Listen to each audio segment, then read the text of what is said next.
Well, no one can say the fans aren't ready to whip this into a frenzy. If the Twins can get those bats going, the roof will come off the dome, but it won't be easy. The veteran starters out there for the Yankees, Dave Ryan. All right, Gary, thanks so much. And what an atmosphere on the field here for this game 4 today. David Wells certainly feels very comfortable going head-to-head with the Twins, that he can start out Minnesota and end this series today and end this round of the playoffs. For good reason. Head-to-head, he's been incredible with Minnesota. Going back to May 17th of '98, his perfect game, the 14th in big league history. A moment he'll never forget. And a memory of that career highlight certainly gives him confidence today. David Wells' strength is keeping hitters off balance, and the Yanks like this matchup since the Twins are such aggressive hitters. He has incredible control, less than 1 walk per game. And guys, don't forget, even if Wells does fail today, Mike Mussina is already en route to New York for Game 5 tomorrow if necessary. Hey, Dave, thanks very much. There is Joe Torre. Every season with the Yankees has been to the postseason. Yankees trying to move on to chase yet another American League pennant. They can get the victory here and head on to the ALCS. Our Bristol Myers squib lineup for the Yankees. Really only one change. That's at the bottom as they flip Rivera and Johnson. Nick Johnson's got a cold bat going. He's been moved to the 9th spot. Otherwise, Matsui, the home run yesterday. Williams, good series. They're getting it done. And this lineup will try and get it done today against the young left-hander Johan Santana. Santana having that land leg problem. It's going to be very important for him to get on that slider and get it down in the strike zone. We know what happens with the Yankee hitters when you pitch up in the strike zone. Take a look at the defense behind him. Stewart, Hunter, and Jones in the outfield. Infield, the usual. Koski, Guzman, Rivas, Vankevich. Brzezinski's doing the catching for Santana. They form the battery for the Minnesota Twins. Gary Darling is the home plate umpire. Tim Welke, Greg Gibson, Randy Marsh, who's the crew chief, Eric Cooper, and Wally Bell. David Justice, how about our home plate umpire today, Gary Darling? We talk about the impact that can have on pitchers. Well, I'm sure Brantley used to love throwing to Gary Darling. There's always been a pitcher's umpire, if you ask me. There you go. We are underway. Strike taken on the inside corner, Soriano. And it looks like Santana's going to go with the same approach they had yesterday against Soriano. They tried to pound him inside, and they had some success yesterday doing that. Soriano, that one again is inside, up a little bit. He's gone 5 for 14 in the series so far. And the Yankees going to attempt to do what they did yesterday, jump ahead early and try to get this crowd out of it. But I don't think they're going to be able to get them out of it today. The crowd already senses that there's some urgency, and they need a victory today. Santana's delivery bounces off the glove. It'll be up high. And a 1-ball, 2-strike count on the leadoff batter. What an important start after going against the Yankees in this postseason. Had to come out with that hamstring problem. Twins will keep a close eye on that. It's the right leg. Nasty pitch for the strikeout.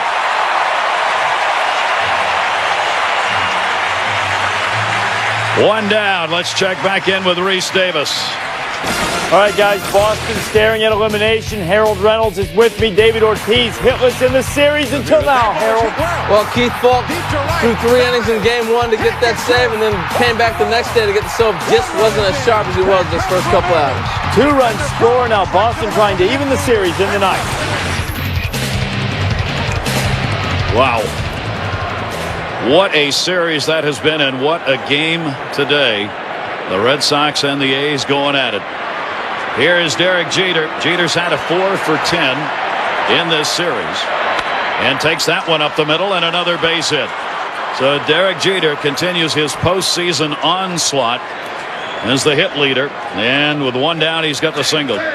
Santana does not have the stuff to be able to pitch up in the strike zone anytime, much less to these Yankee hitters. If he can't get the slider and his fastball down in the zone as he did with Soriano, he's going to have a tough day. Jeter on at first base with a 1 down. 106 postseason hits, the most in Major League history. He, of course, has been playing with the Yankees in all these years since division play started, so the number of games for players like Jeter has increased dramatically over those who played back in the 60s, 50s, 40s.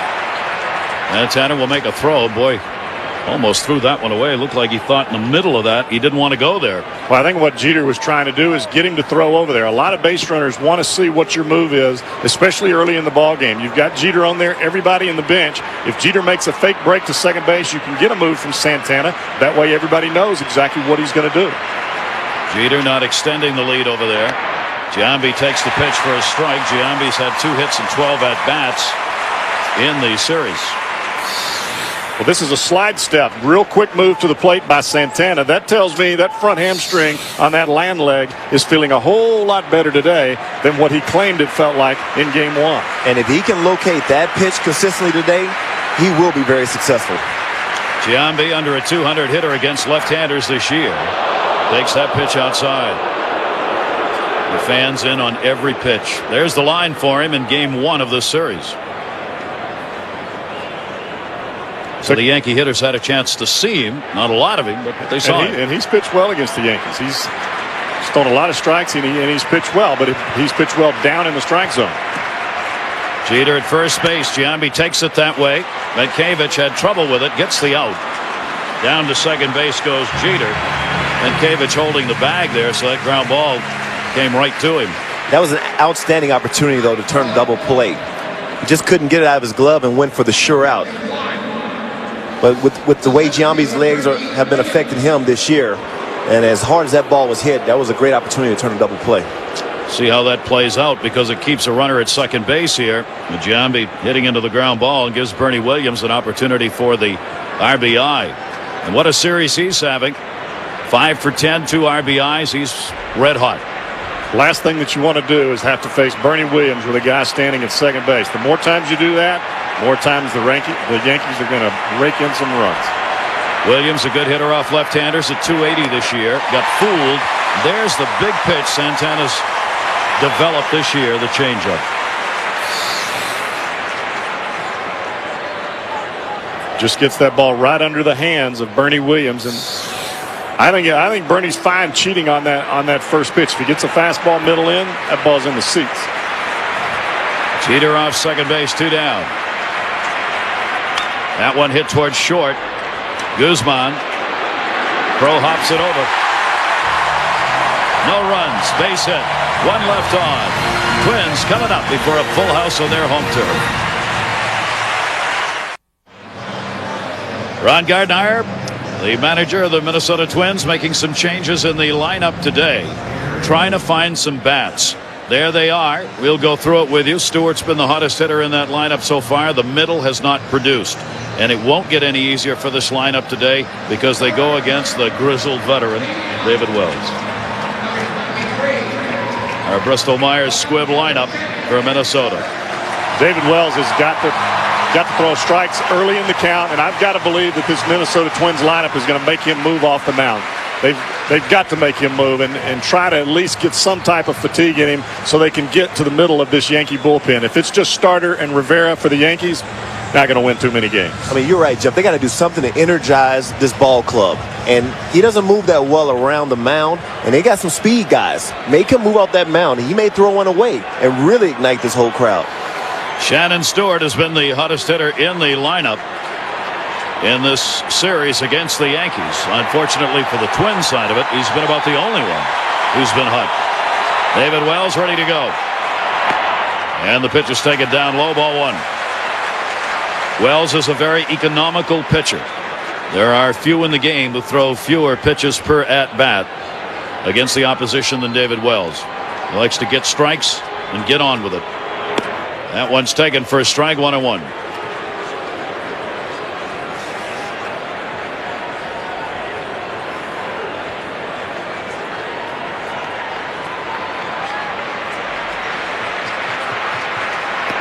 John and Joe, thank you very much, and welcome those of you watching that great Red Sox Oakland series that will be extended. The question is, will this one be extended? The Metrodome, the Yankees have a chance to wrap this series up with a victory.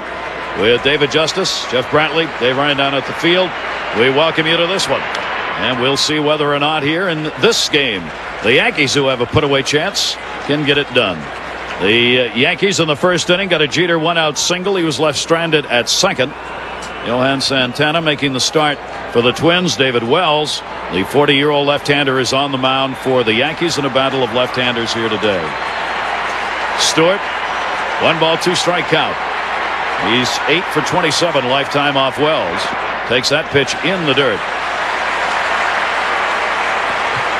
There was a lot of talk that David Wells may not even make this start. A possibility of Contreras making the start on the 4th day. But Joe Torre obviously is thinking the same way that I would think. Experience is the greatest equalizer here. And having a guy like David Wells, good or bad season, he knows what he's doing out there. And that one is taken. Did he go? Yes. Tim Welke says he went around. So Stewart's a strikeout victim.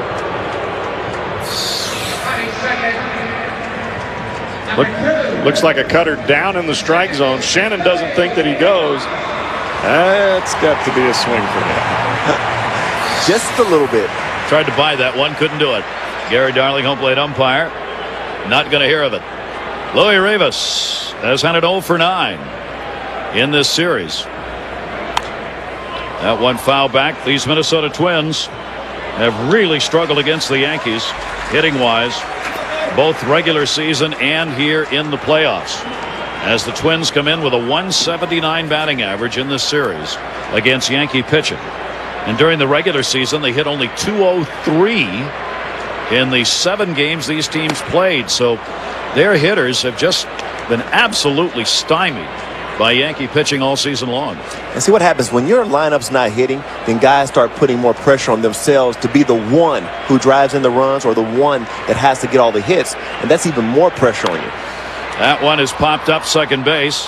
Soriano back looking up. He'll be called off. Rivera with his tough roof. If the outfielders can make the catches on fly balls, you want them to here.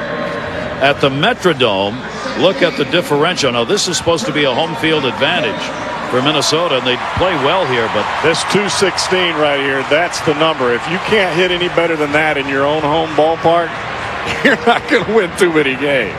Boy, that is bad, isn't it? And the Yankees, as you saw, have had 8 consecutive wins here over the past 2 seasons. 2 down, nobody on. Mankiewicz has had only 1 hit and 11 at-bats in this series. And if you do not have the middle of this lineup hitting for the Twins, you're in deep trouble. And that has been the problem, even though they picked up a win in game 1. Mankiewicz fouls that one back. Mankiewicz has gone 5 for 11 with a homer lifetime off Wells. But they're 3, 4, 5, 6 hitters in this series coming up empty. Mankiewicz was telling me before the ballgame, he said he actually likes facing left-handers like Wells better than he does facing a normal right-hander, because anytime Wells tries to pitch him in, if he leaves the ball up, he says it feels like it's to his advantage.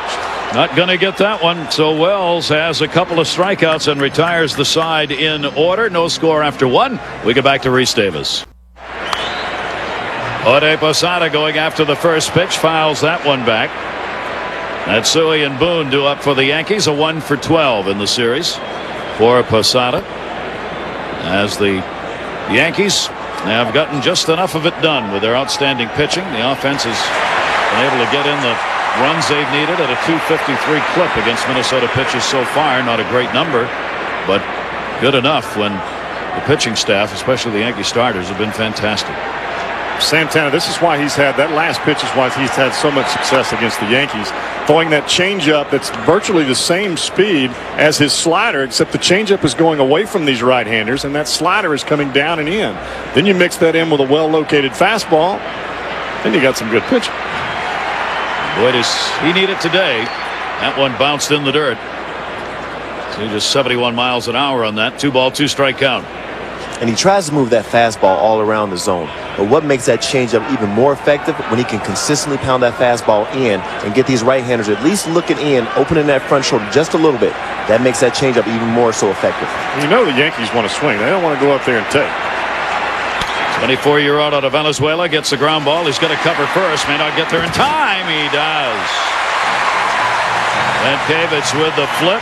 1 away, and we're going to check in downstairs with Dave Ryan. David. All right, Gary, thanks a lot. In game 1 of this series in New York, at the Bronx, in this series head-to-head Minnesota, the Yankees. Johan Santana was pitching very well in the 4th inning.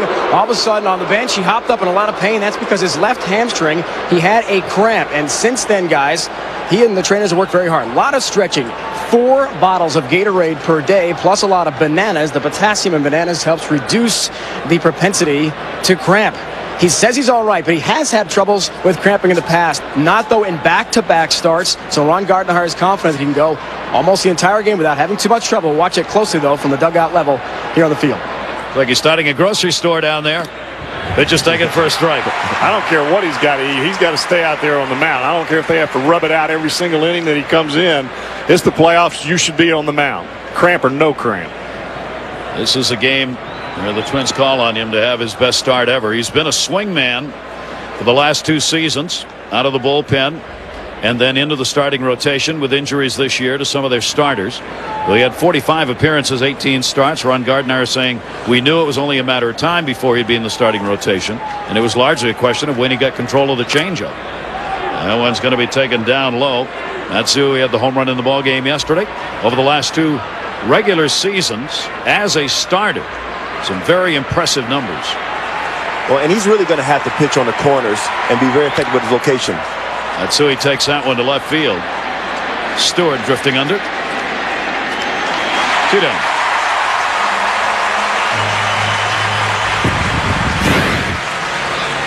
And you can see him as he starts out against the Yankees here, really pounding the strike zone. And as you were saying, David, you get that slider down and into the right-handers, then you get some swings that are out of the strike zone, and that's what he did.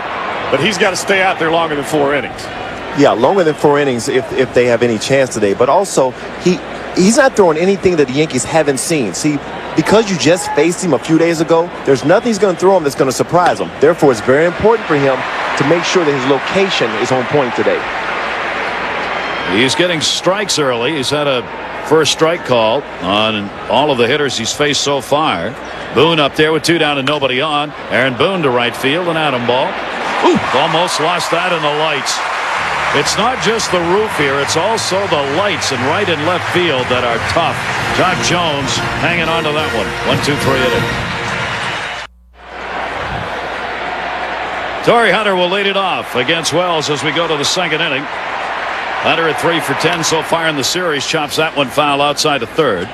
When Wells is on, you'll see a lot of ground balls that will be hit. Now, whether or not that's to his advantage or not, playing on this artificial carpet will depend on how they feel behind him. So the ball really does fly on this artificial surface. Aaron Boone down there fairly close. Jeter's deep at shortstop. Wells delivers, slam for a base hit. Bernie Williams over. And there's the first hit for the Twins. This is a nice swing. Torrey Hunter took a changeup actually out over the plate and up and drove it into center field. Well, whenever you're facing Torrey Hunter, you've got to either go very soft or you've got to go hard in. Wells is trying to get him off speed, but he leaves this ball up. If you leave a ball up to Torrey Hunter, I don't care if it's going 30 miles an hour, he's going to hit it. So the leadoff man is on. Pierzynski's 1 for 9. Boone moves in a bit at 3rd.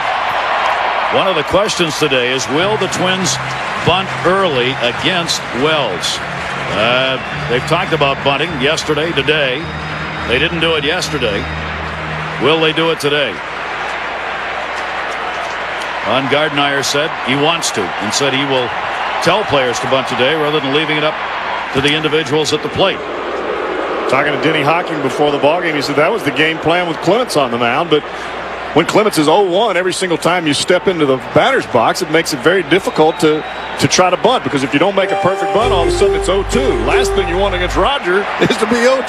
Yep. Well, they understand that they're a speed team. They must utilize this surface, which is very quick. They understand that's their game. Wells throwing over to keep Torrey Hunter close. And this is when it gets real tough with the Twins, because they can't make any mistakes. I mean, if you're going to try and steal a base, you've got to steal it. You cannot give the Yankees any outs in this game that they don't earn. And if you're going to lay a bunt down, you've got to get it down. There just isn't any room not to get it done right. Pierzynski wraps that one foul. Yesterday, he accounted for the offense. And that was it. That was it. Home run. You got to score more than 1 run to beat the Yankees. I'm sorry, fellas. But although you don't want to give the Yankees any outs, run into any outs, I'd still say you have to play aggressive baseball and take it to them. You don't want to be hesitant because this is an elimination game. Play your game, play aggressive. If you're gonna come to the ballpark and try to slug it out with the Yankees, you're done. You're done.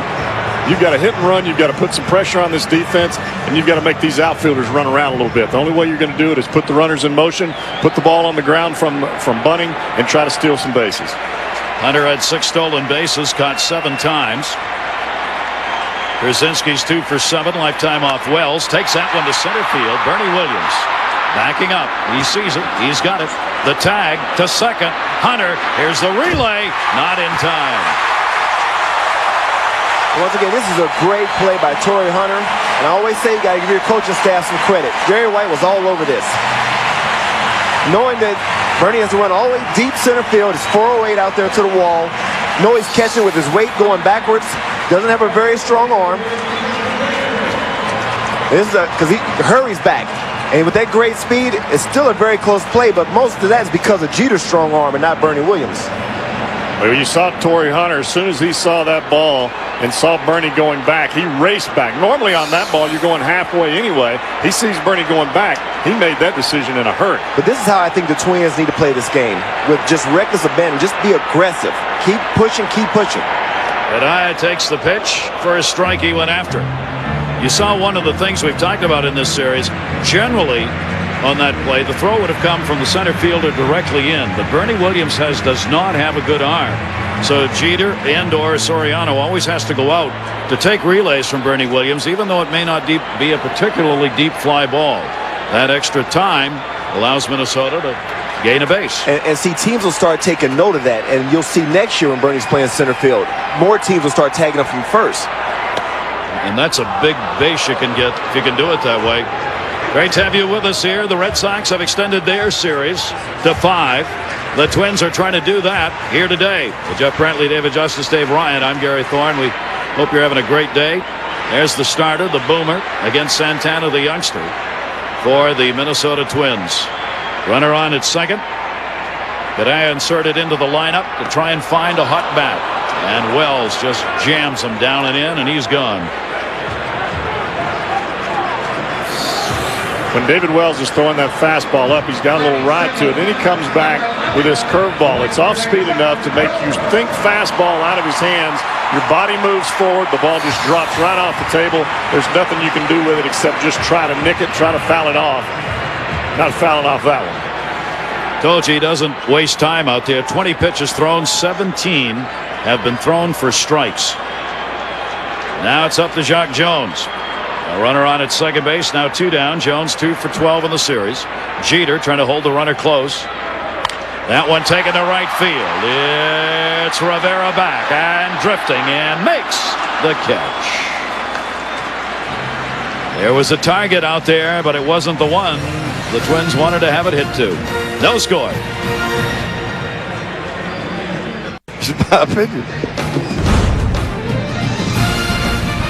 ESPN's presentation of the 2003 MLB Division Series. Brought to you by Radio Shack. You could win World Series tickets for life. Through October 13th, collect commemorative postcards with holograms at Radio Shack while supplies last. Then watch the World Series and you could win. Packed house here at the Metrodome in Minneapolis, where the Yankees and Twins go to the 3rd inning scoreless. Minnesota last year had to battle from behind to move on against Oakland in the division series. Same situation. They won the first game, lost the next 2, and then ultimately won the final 2 games to move on. The Yankees lost to Anaheim last year, the ultimate world champions. That one to center field. Hunter, wow, did that stay up? That ball was cracked by Rivera.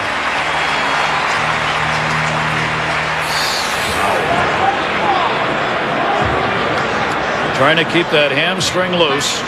Santana, the starter for the Twins. Obviously, they keeping a very close eye on that, but so far, it looks like it's not bothering them. Well, both of these teams have come out swinging. I mean, if the first pitch looks good, they're hacking. So both of these teams are trying to apply the pressure on each other. Boy, would Nick Johnson like to get it going. Here's a guy who led the Yankees during the regular season in on-base percentage. He has not had a hit in the 9 at-bats in this series, and he ended the season going 0 for 16. That one hit in the air to center again. Hunter backing up. It's 4:08. Maybe the zero's off? No. And again, a problem finding that in the roof. But Hunter hung with it 408 feet away. Well, this ball actually started out going one way and actually went back across. And instead of him turning frontwards, he decided to turn this way. Well, the problem is you got a chance of losing the ball in the roof. But he's one guy who said that he can take his outfield ball and look back up and catch it. So much is made about the roof here, but people don't understand. These lights sit low and they're very bright, and even line drives are very tough at times. Well, Jones started this season playing in left field, and when they got Shannon Stewart, now he's in right, so it's a little difficult to try to learn different eyesight in this ballpark, specifically because of the roof and the lights you were talking about. We saw yesterday virtually no impact on any ball hit. Today, early in the game, we've already seen 2. Both have been handled by the Twins, but it was not easy. See, those are the light banks David's talking about that you look up into and from right and left field. See, what happens, the balls arrive to the stadium brand new, and they got a guy downstairs that rubs them up. Well, he happens to rub them up the same color as the roof, which makes it very tough once that ball gets up there to see it. That's when you want to be a first baseman, not an outfielder. That's when you want to be up in the booth. You know if it's difficult for Torrey Hunter and Jock Jones, who play here every day, to find the ball and catch the baseball, how difficult is it for the opposition when they come in, and this is not even their home ballpark? You're right, Jeff. And we were talking to Gardner yesterday. He said even his own team, as much experience as they have at home, they still miss balls from time to time. Alfonso Soriano with a big cut. He struck out his first time up. Now these outfielders have to battle it, whether they've got a Twins uniform on or another, but they do. It's just a matter of staying with it. Don't lose sight of the baseball. Fans are up.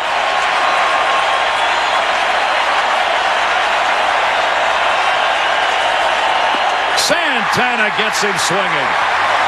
He has struck him out twice. That was an 8-pitch inning for the young left-hander. Still no score. Well, he has struck out 2. A left-hander. Santana making the start. No score. Each team's picked up just 1 hit. Wells has struck out 3. No walks. A couple of singles. 1 for each team. That's been it. Bottom of the 3rd. Corey Koski, Guzman, and Stewart. High-speed delivery. Misses inside for a ball. It's one thing doesn't happen very often when Wells is on the mound this year. He threw 71% of his pitches for strikes, the highest percentage in the major leagues. That one is a strike, and it's popped up shallow left. I don't think Matsui saw it. Jeter's all the way out and makes the play. Matsui did not know where that ball was. Never saw it till right at the last second. Wells likes to use his fastball off of that curveball. The curveball is up sometimes, but if your fastball is in the middle of the strike zone and that curveball is in the middle of the strike zone, they're going to hit the ball a long way. It's okay to pitch up and to change eye levels, but you can't stay straight in the middle of the plate the whole ball game. Here is Guzman. 1 down. Couple of hits, 9 at-bats for him in the series. Led the league in triples with 14. Has speed.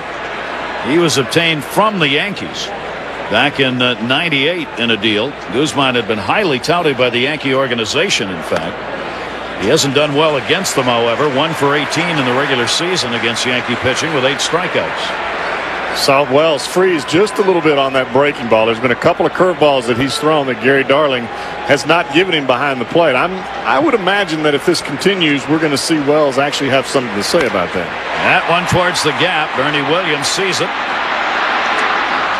Glides underneath and puts it away, and we'll check in with Dave Ryan. Dave. All right, Gary, thanks. Yesterday we told you about the decibel level here inside the Metrodome and how the Twins and their fans had hoped maybe to throw the Yankees off their game, maybe some intimidation with the noise. Well, this decibel meter shows about 70 right now. Anything over 85 decibels is considered dangerous with continual exposure to the ear. Yesterday, it was about 105 for the A.J. Przinsky home run. When the Twins took the field today, it went up to about 110. And the Soriano strikeout a few moments ago at the hands of Johan Santana went up to about 105. That's the loudest it's been. So a bit louder inside the dome today, and we'll see if it does bother the Yanks. Guys, from field level, I don't think it has so far at all. And all we can say to that, Dave, is what? Well, it hasn't bothered them because the Twins haven't really mounted an attack to really get the fans on their feet. Yesterday just never happened. That one to left field. Matsui hesitates, can't get it, and it bounces by him. That's going to be in front of him. He can't find it. Going into second base, Guzman, or Stewart, brother. That's another thing about playing on AstroTurf is judging how high a ball is actually going to bounce. And you'll find yourself sometimes approaching the ball too quickly and find yourself having to use your body to stop it. It's a good job by him to jump up and use his body to stop it.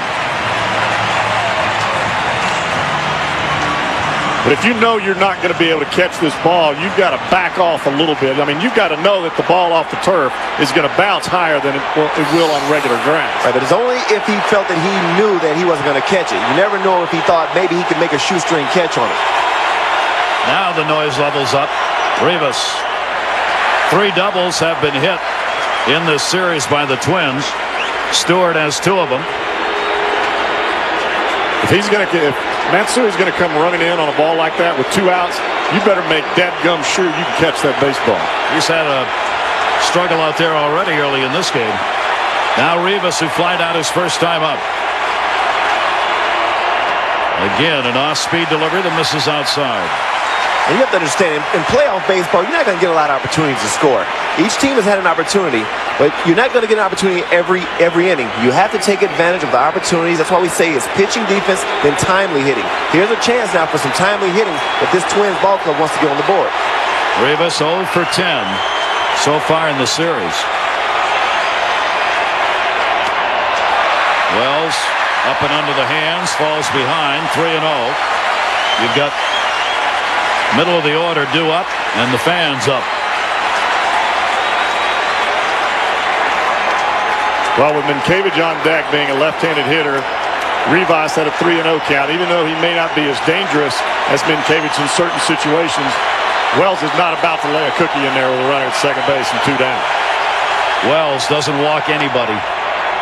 He walked .85 batters per 9 innings, the lowest rate in the American League since 1920. But Jeff, I think you're right. He won't mind though if he walks Rivas. Rivas is not a big power guy. He's one of those kind of guys pitchers hate to see because they're good at flaring balls, taking balls the other way. They'd much rather see guys that try to hit the ball at the ballpark in situations like this. Stewart off second base. That one fouled straight back, and he gets the count 3-2. When you can pitch a season like Wells has and not walk, like you were talking about, Gary, not walk very many hitters, that's not just about having command of your fastball. It's also having command of a big breaking ball that Wells throws and also the changeup. You've got to master all 3 to be able to go out there and not walk the people that he hasn't walked. About 20 walks in 213 innings. That's control. Mama. Runner at second, 3-2. And Wells gets him. And there's one of those big pitches that you get in a game at a vital moment. 4 strikeouts for Wells, 1 left on at second.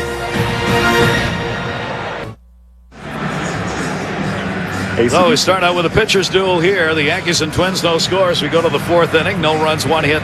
Yankees, no runs, 2 hits for the Twins. The way this series has been in the first 3 games continues here in game 4. All about pitching. Santana goes back out. No walks, couple of strikeouts. Gave up a single to Jeter in the 1st inning. It's the only base runner the Yankees have had on against him. And Jeter will start it out here. 5 hits, 11 at-bats now in the series for Derek Jeter, the Yankee captain, who takes the inside corner strike.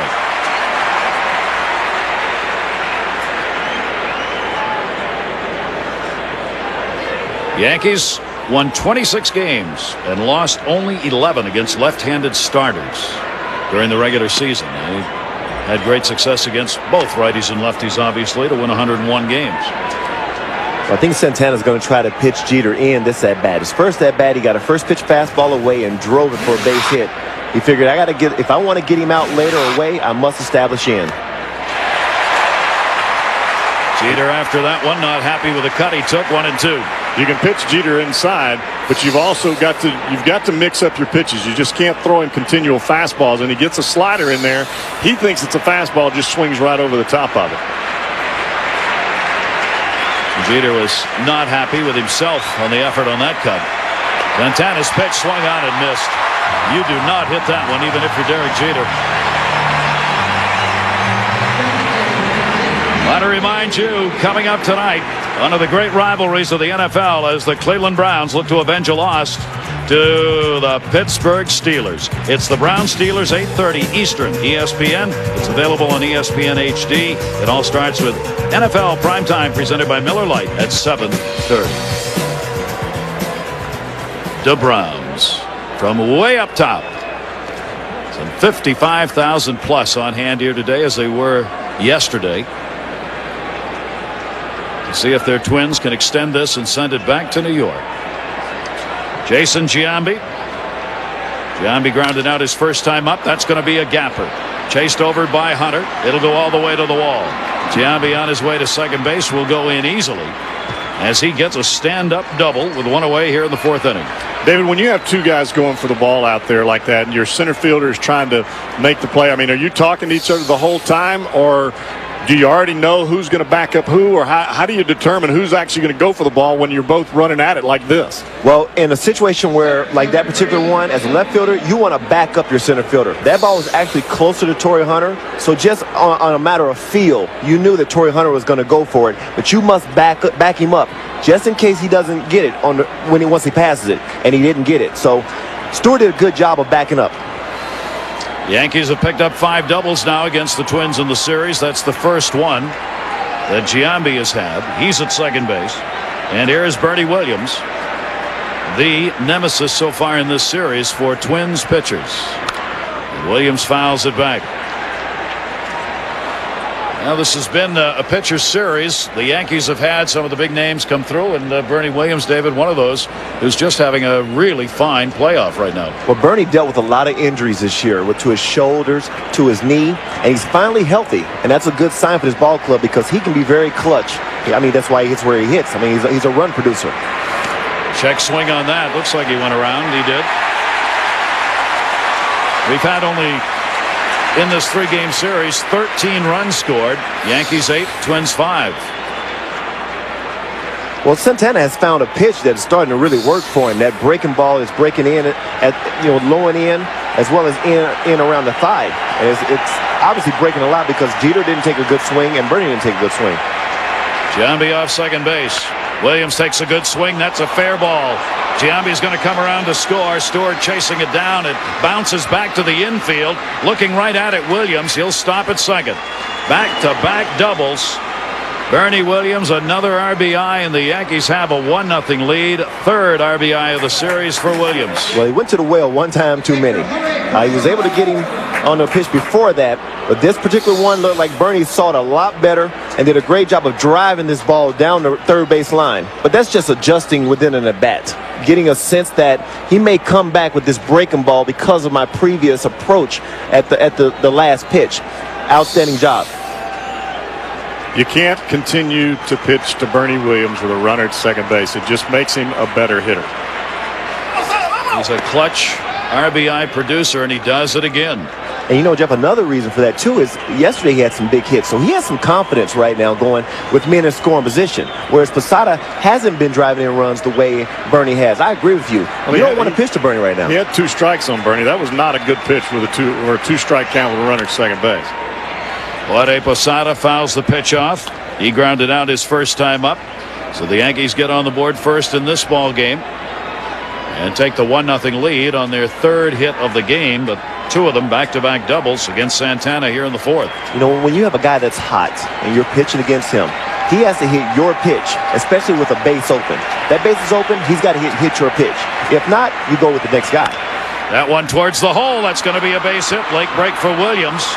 Stewart gets it in. Runner will stop at third, and the Yankees 3, consecutive hits, have the corners covered with one away. Well, Bernie can't score on that ball right there anyway. He's got to freeze because of where the ball's hit to the left side of the infield. Last thing that you want to do with one out is run into an out at third base. So you freeze, make sure the ball goes through, then you can go to third base. Now Matsui's going to get the chance. With only one away, infield will look for that ground ball double play to end the inning. Matsui will be looking for the RBI. Well, yesterday, Matsui came up in a big situation, guessed for a fastball inside and hit it out of the ballpark. He got jammed the first time up. I've got to believe that he's going to look for a pitch that, especially early, that he can drive out of here. Was he ever a clutch hitter for the Yankees regular season? .335 with runners in scoring position. Matsui stands in here and takes it up high for a ball. And the reason why he hits so well in men in scoring position because he can hit the ball to all fields. He's not a guy who's just a pull hitter. Usually guys who hit great with men in scoring position, they take what the pitcher gives them. If you want Matsui to hit the ball to left field, he'll hit it to left. If you pitch him in, he'll pull it. That's why he hits so well with men in scoring position. Runners at first and third, only one away. Matsui a chopper to first. Metkevich looking to the plate. It's a foul ball. Well, that stops that play right there. Here's the homer he had yesterday. And look where this pitch is. Ball's up in the strike zone. A high velocity pitch from Los. And he was blowing it by everybody else in the Yankee lineup. He sees it, hits it a ton. And by him hitting lower in the lineup, he had an opportunity to see Los throw a lot of fastballs. So, hey, why not look for a first pitch fastball or a fastball in that at bat? And he got it and actually drove it out of here. Joe Torre said today he thinks Matsui will be a 20 to 25 home run hitter in his career. Doesn't think he'll go a lot over that, but he said he'll be so productive. He'll be a good extra base hitter. I mean, he already is. He's a 10-year veteran of the Japanese league. That one to the gap in right center field. Hunter's not going to get it. What a shot. That'll bounce up and over a ground rule double. It'll score Williams. Jorge Posada will stop at third. Matsui gets the RBI, and the Yankees have a 2-0 lead. Well, that ground rule double cost him a run because I guarantee you Posada was scoring on that ball if the ball doesn't one hop over the fence. And this is exactly what Joey Torre is talking about, though. This guy is a run producer. He's a line drive hitter who has some pop that can hit an occasional home run. He's not going to hit 40 or 50, but he's going to do that day in and day out. Drive the ball into the gaps, come up with big hits. He just waits so well. For a lefty-lefty matchup, he waits a long time. And I think you mentioned this earlier, David. He can wait a long time because he's confident in the fact that he can take an inside pitch and he can cut inside of it and hit the ball the other way. When you're confident doing that, you can wait a long time. Right. When you have the ability to use the whole field, and you know that you can let a ball travel deeper in the zone and hit it the opposite field, it just makes you a dangerous hitter. Aaron Boone, the infield is drawn in. They'll go for the play at the plate if the runner breaks. With only one away here in the fourth inning, the Yankees have had 4 consecutive hits. 3 of them have been doubles. And the Yankees have the 2-0 lead. We haven't seen too many changeups from Santana. We've seen fastballs. We've seen cutters in to these right-handers. But the changeup is the equalizer. And if you don't throw that pitch, Yankee hitters are going to sit on the other one. Boone checked it. It's on the inside corner. And Santana's in trouble here in the fourth inning. First 11 he faced, struck out 3. They only had 1 hit off him. This inning, 4 straight hits and 2 runs in. 24-year-old left-hander. To find a way to get out of this inning without further damage. That won't be easy. Boone right off the fist to short. Guzman puts that away. 2 down.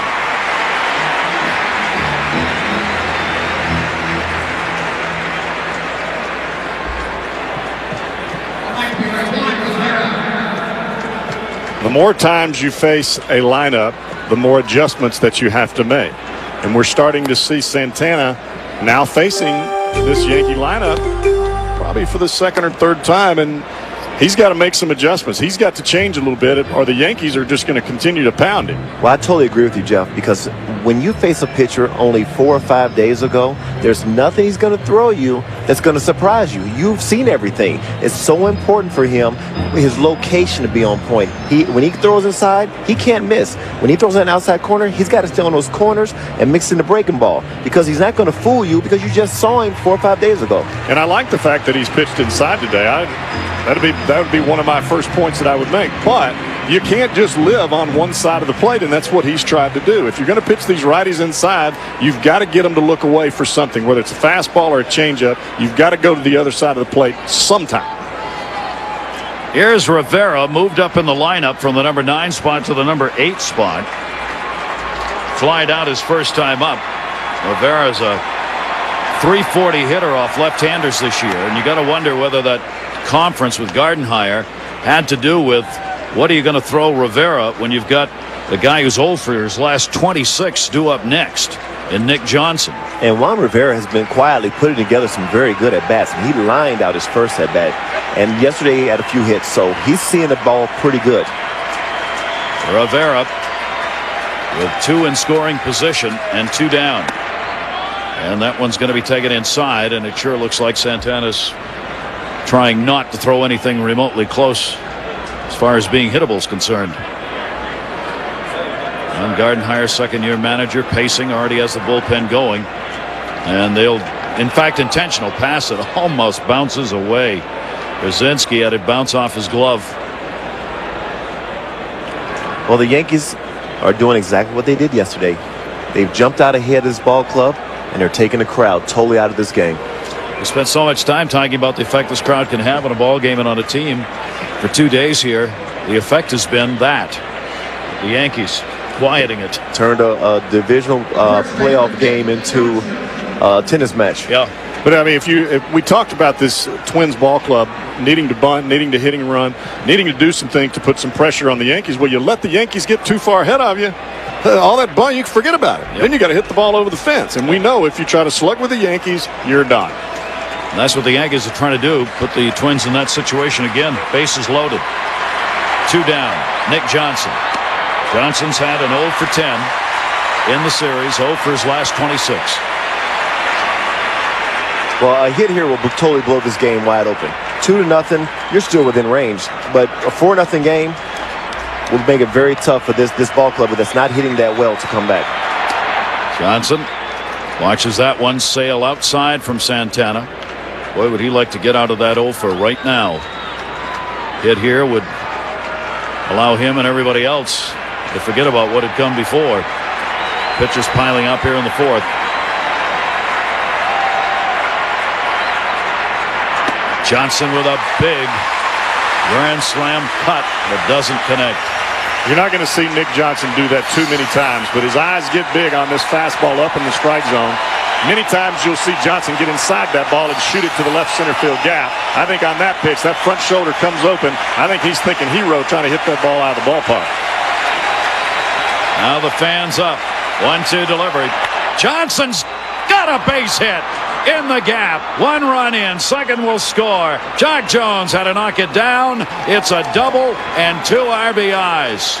And the Yankees lead at 4-0. So much for the offer and so much for the intentional pass. That swing right there was a totally different swing with 2 strikes than we saw when he swung and missed that ball. And it looked almost, David, like those were the same 2 pitches. That ball looked like it was up in the strike zone. That's the same ball he just threw by him. Well, I'm really surprised that he threw all fastballs at bat and didn't try to throw a breaking ball at all, especially to a guy who's scuffling at the plate. Wow. That will be it for the 24-year-old left-hander. The bullpen goes to work for the Twins.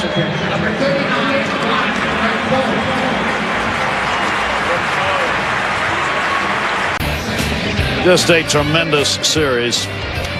And one here the Yankees are threatening to put away here in Game 4. Santana's out of there and Juan Rincon out of the bullpen.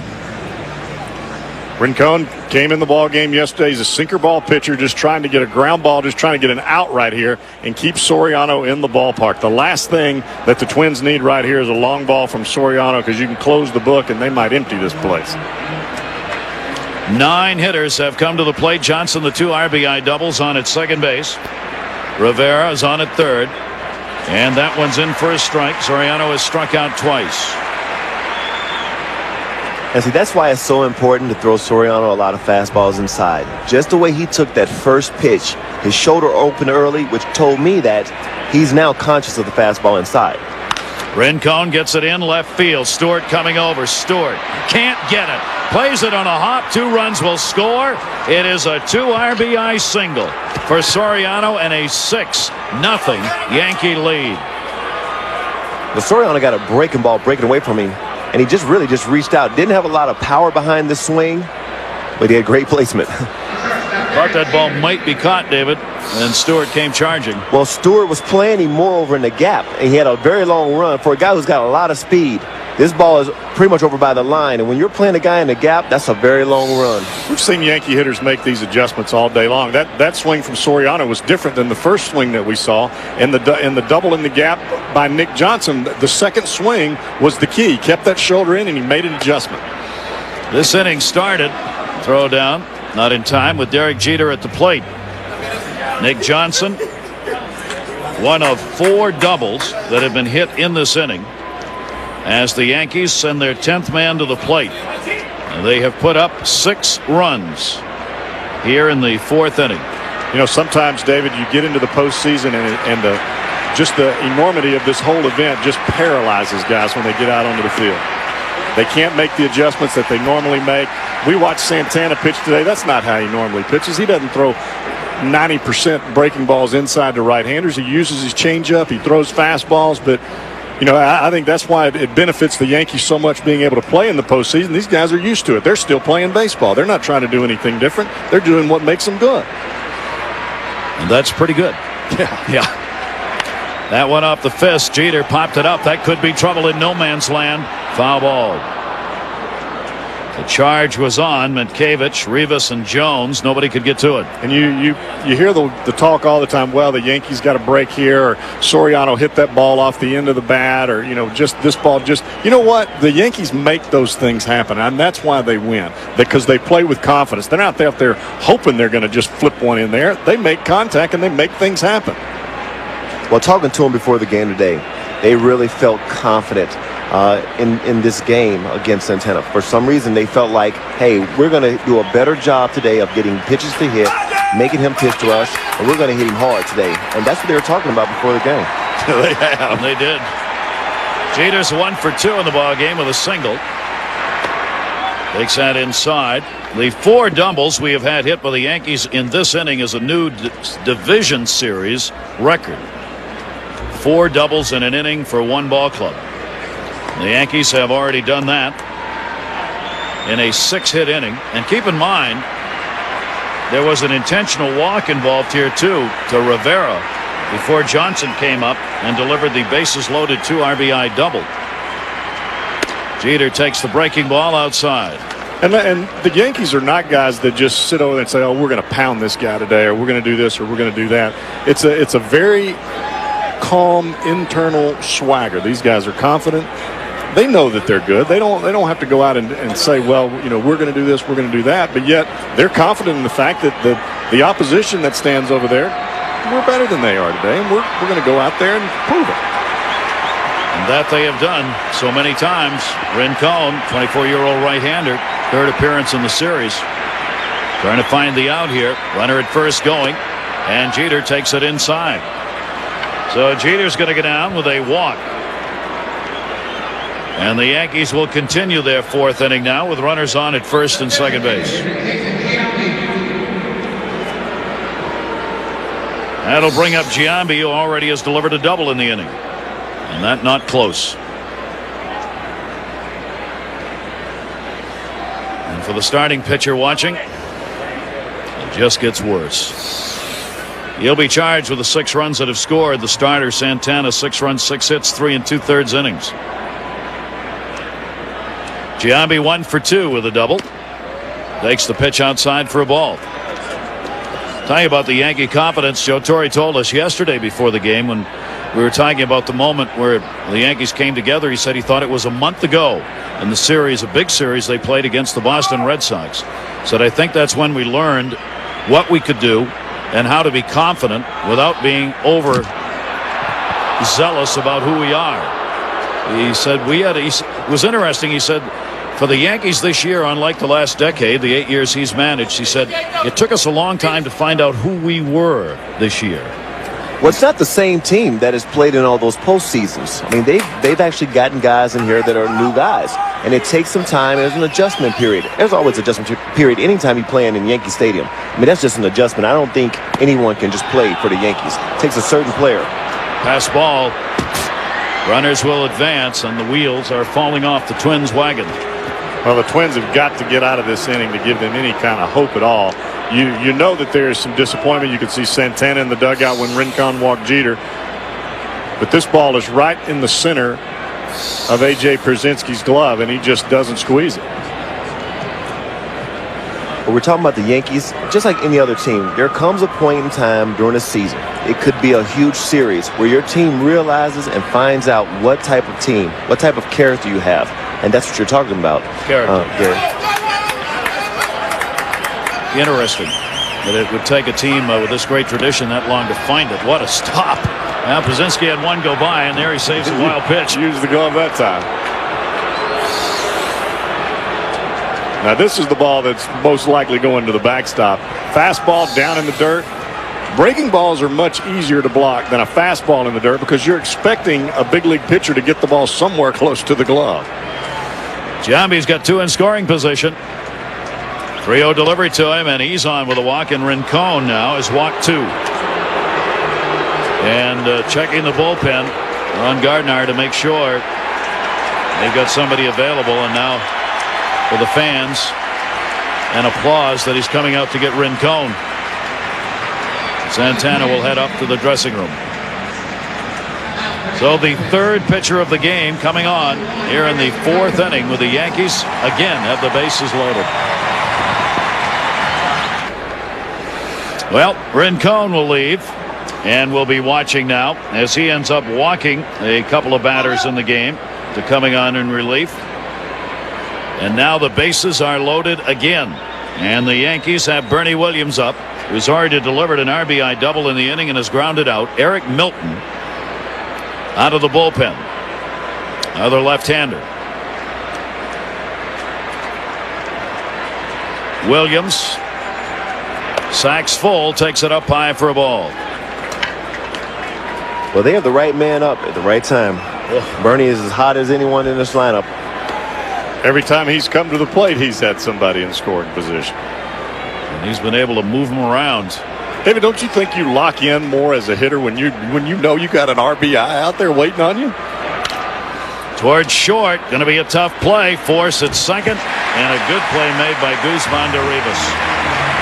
Out of the inning, but what an inning it was as the Yankees get 6, and it's 6-0. David Wells has won all 7 games he has started against Minnesota since he became a Yankee. He's got a pretty good chance of extending that right now. A 6-0 lead. Nick Johnson getting out of an 0 for 26 with a double, part of that big 6-run inning. Now Mankiewicz will lead it off and takes the pitch for a strike. We were talking about character earlier, David. Now we find out what the Twins have for character, because now you got to dig down.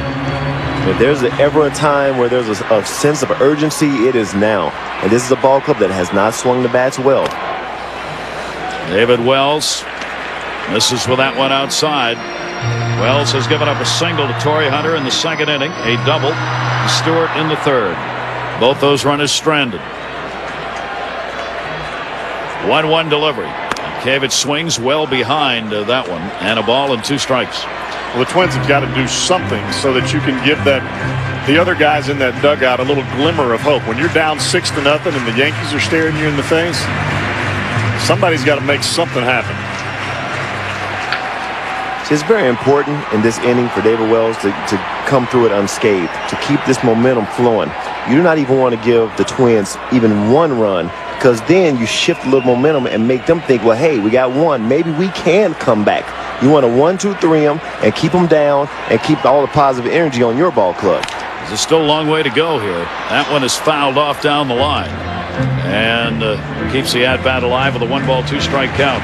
We talked earlier about Wells' command of the strike zone. That's the one thing that works to his favor here. He's not going to hurt himself. He's not going to walk hitters. He's going to continue to challenge the strike zone. And if the Twins are going to come back in this ball game, they're going to have to do it putting the ball in play somewhere where the Yankees can't catch it.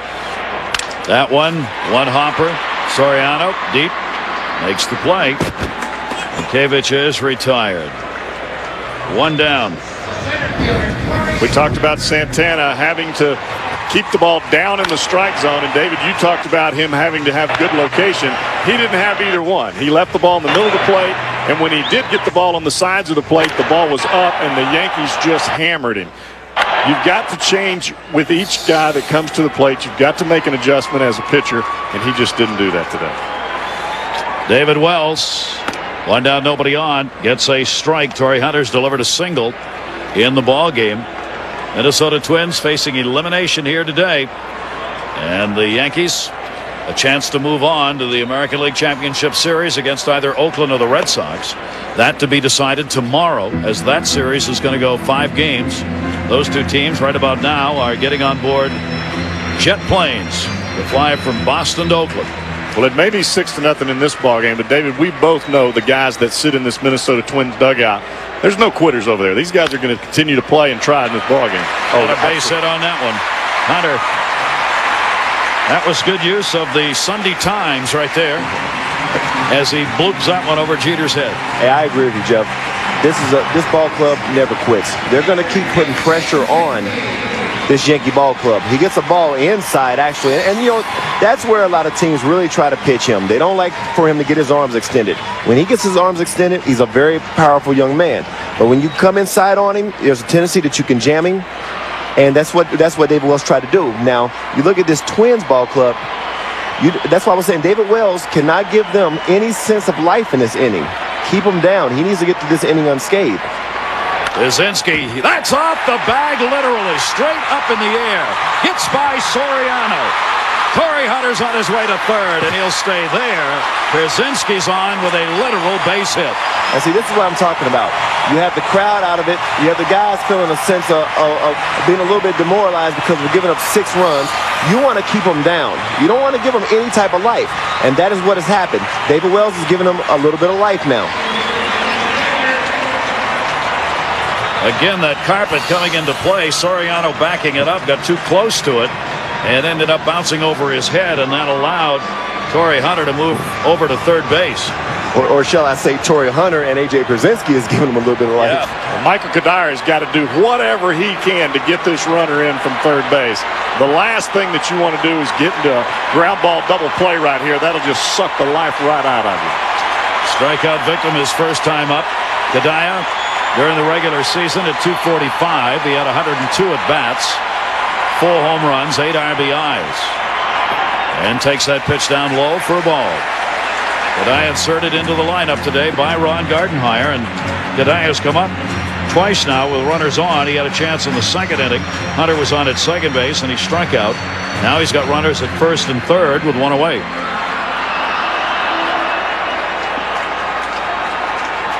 Kadire's had 1 hit and 8 at-bats lifetime off Wells. Hunter and Wyszynski get their leads. And that one misses down low. 2-0. Well, he's going to get a fastball most likely right here. 6-run lead, 2-0 count. David Wells is not going to back off. He's going to probably get a fastball, and it's probably going to be middle away. Kadire's got to make sure he doesn't try to overswing. Just get the bat on the baseball and get it into the outfield. Kadire got one to hit, but was late on it. Puts it down the bullpen way and then bounces out into the outfield. But I like that approach, though, because here he is 2-0. He's not jerking.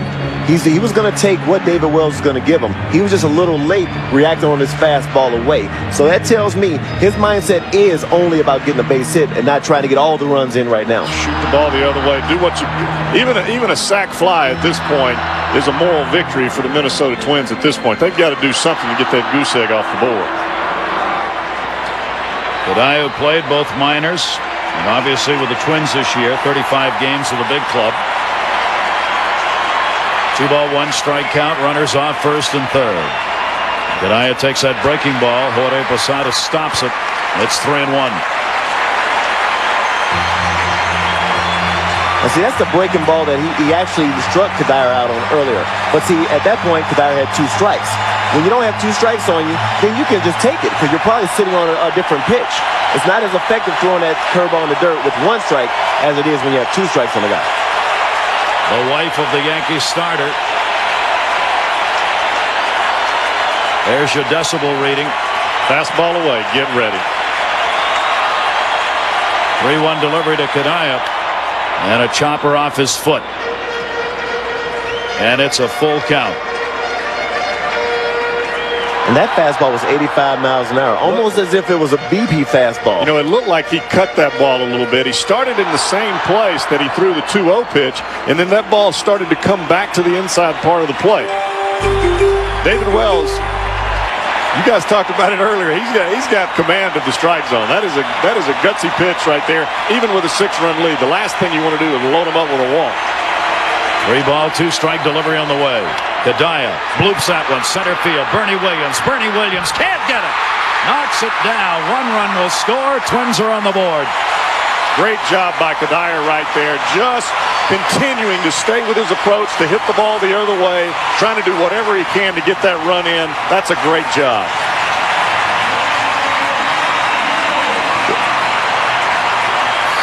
Well, David Wells goes with the fastball and actually jams him on it. And this is just because of his strength. He was able to muscle this ball in front of Bernie Williams. But see, defensively, when you're playing on AstroTurf, a lot of guys do not like diving on AstroTurf because of the rug burns they can get.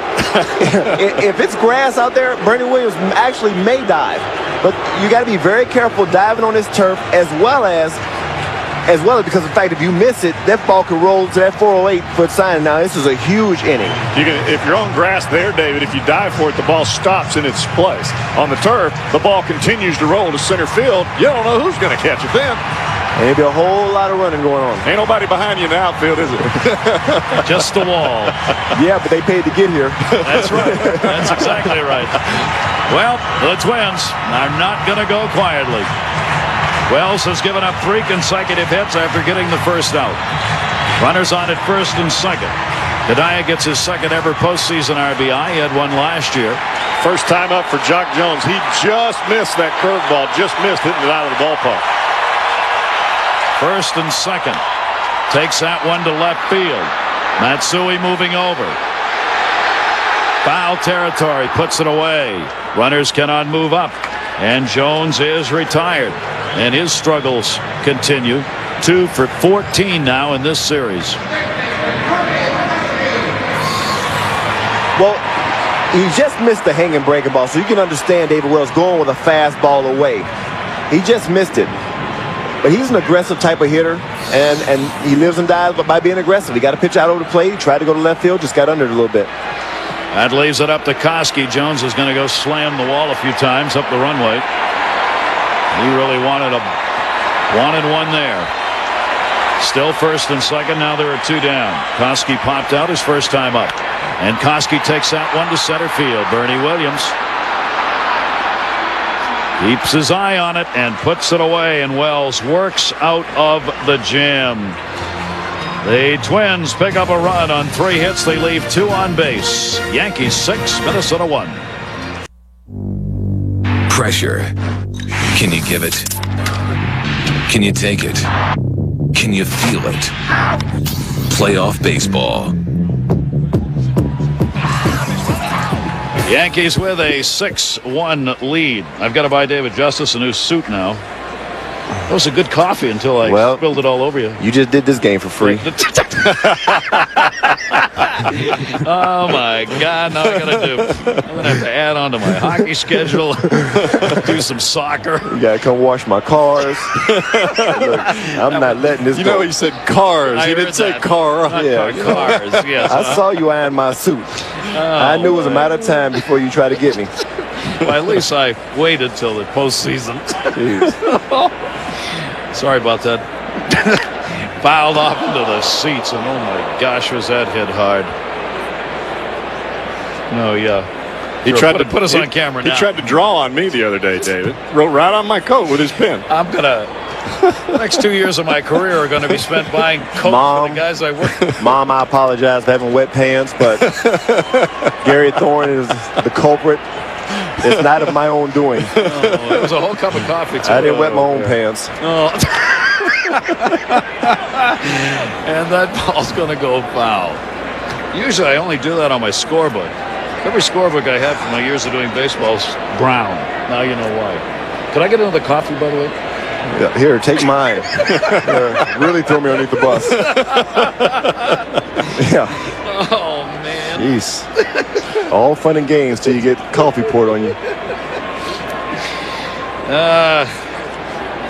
Could have waited till the ninth, but wouldn't be any fun. Jorge Posada's doubled and scored and is grounded out. I used to have a score sheet, but don't worry about it.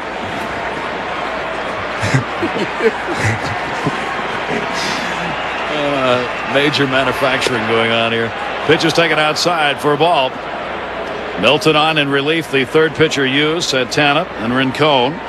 Now Milton is making his first appearance here in this division series. And he's got one task now. That's no more on the board for the Yankees. Foul back by Jorge Posada. And you can believe the Yankees aren't going to come up to the plate and just say, well, we're winning 6-1, let's shut it down. These guys are going to try to put as many runs on the board as they possibly can. Get this thing over with. They do not want to play another game, obviously. Get a couple days rest.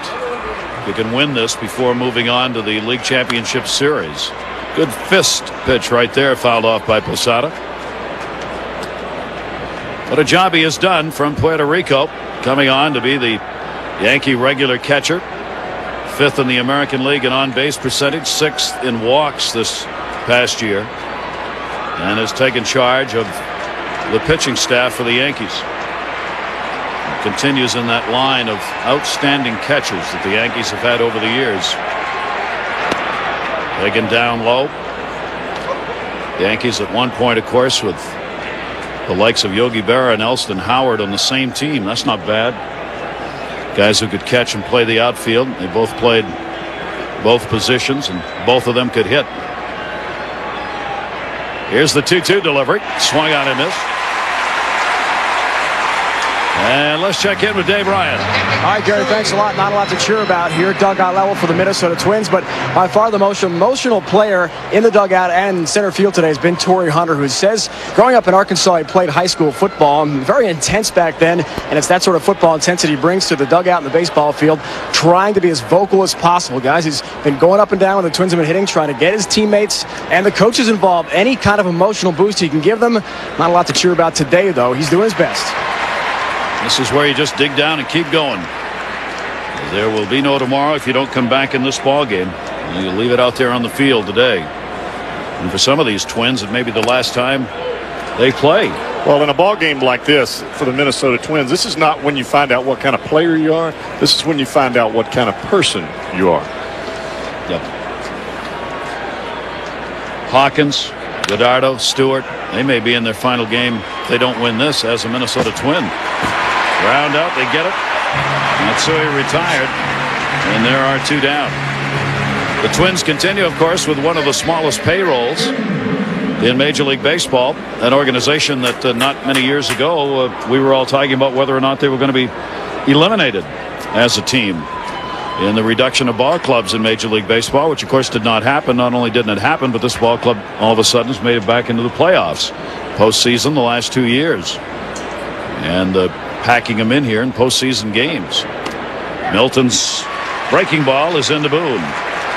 And I think the biggest reason that this club is back into the playoffs is they play very well together. They pick each other up. It's not just about pitching and defense and timely hitting with these guys. These guys have a good time playing the game together, and I think that togetherness is what has really driven this ball club. Even with the addition of Shannon Stewart, I think it's just another great clubhouse presence that allows these guys to continue to move forward. A one hopper to second base. Rivas, Mankiewicz, and a 1-2-3 inning. Bottom of the 5th coming up. The Twins at home trailing 6-1.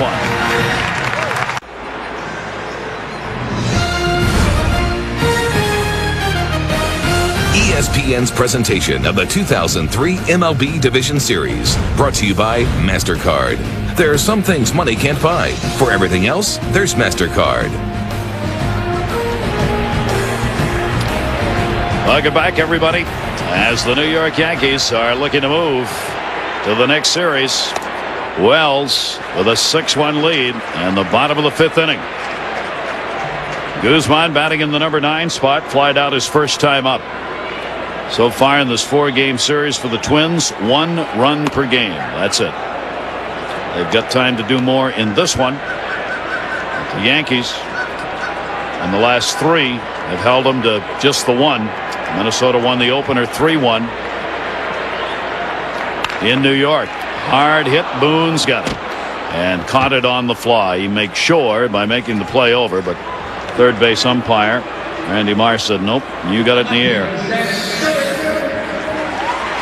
The ball is actually hit pretty good, but Boone is standing right there. You know what? So much has been said about the offensive woes of this Minnesota Twins ball club, and I think we ought to give a little credit to that pitching staff for shutting down this ball club. I mean, Clemens threw an outstanding game, Pettit was outstanding, and Wells today. So give them a little credit for being on top of their games, because as you know, that great pitching will always beat any type of hitting, and they've shown it. And I think when you look at David Wells and you think, well, maybe he's going to back off a little bit because the lead is so great at this point. David Wells is not just pitching about this ball game. He's pitching for the next series, and he's pitching to get an opportunity to pitch in the World Series. I mean, let's look over there in that Yankee staff. There are a lot of options to go to, and if you don't get it done today, it may be your last start of the year.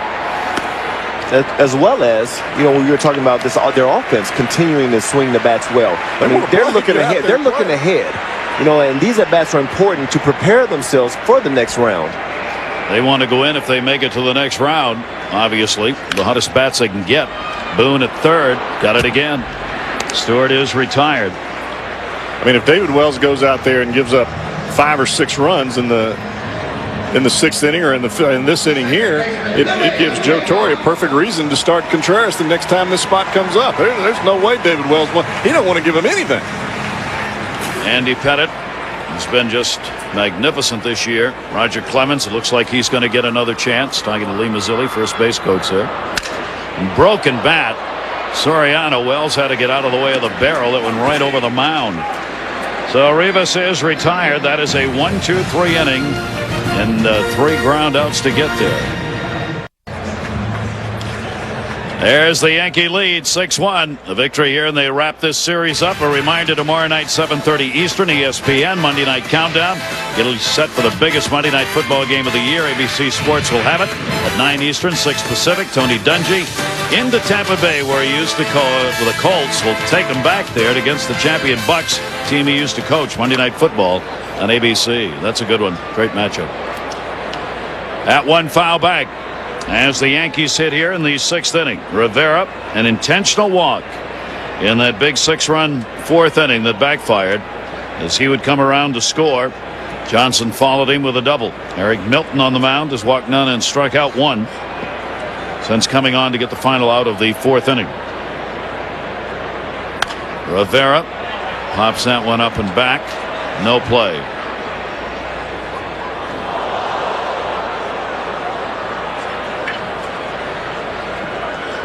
Before, Milton had some problems with his knees, which really was the big issue of why he hasn't pitched so much this year.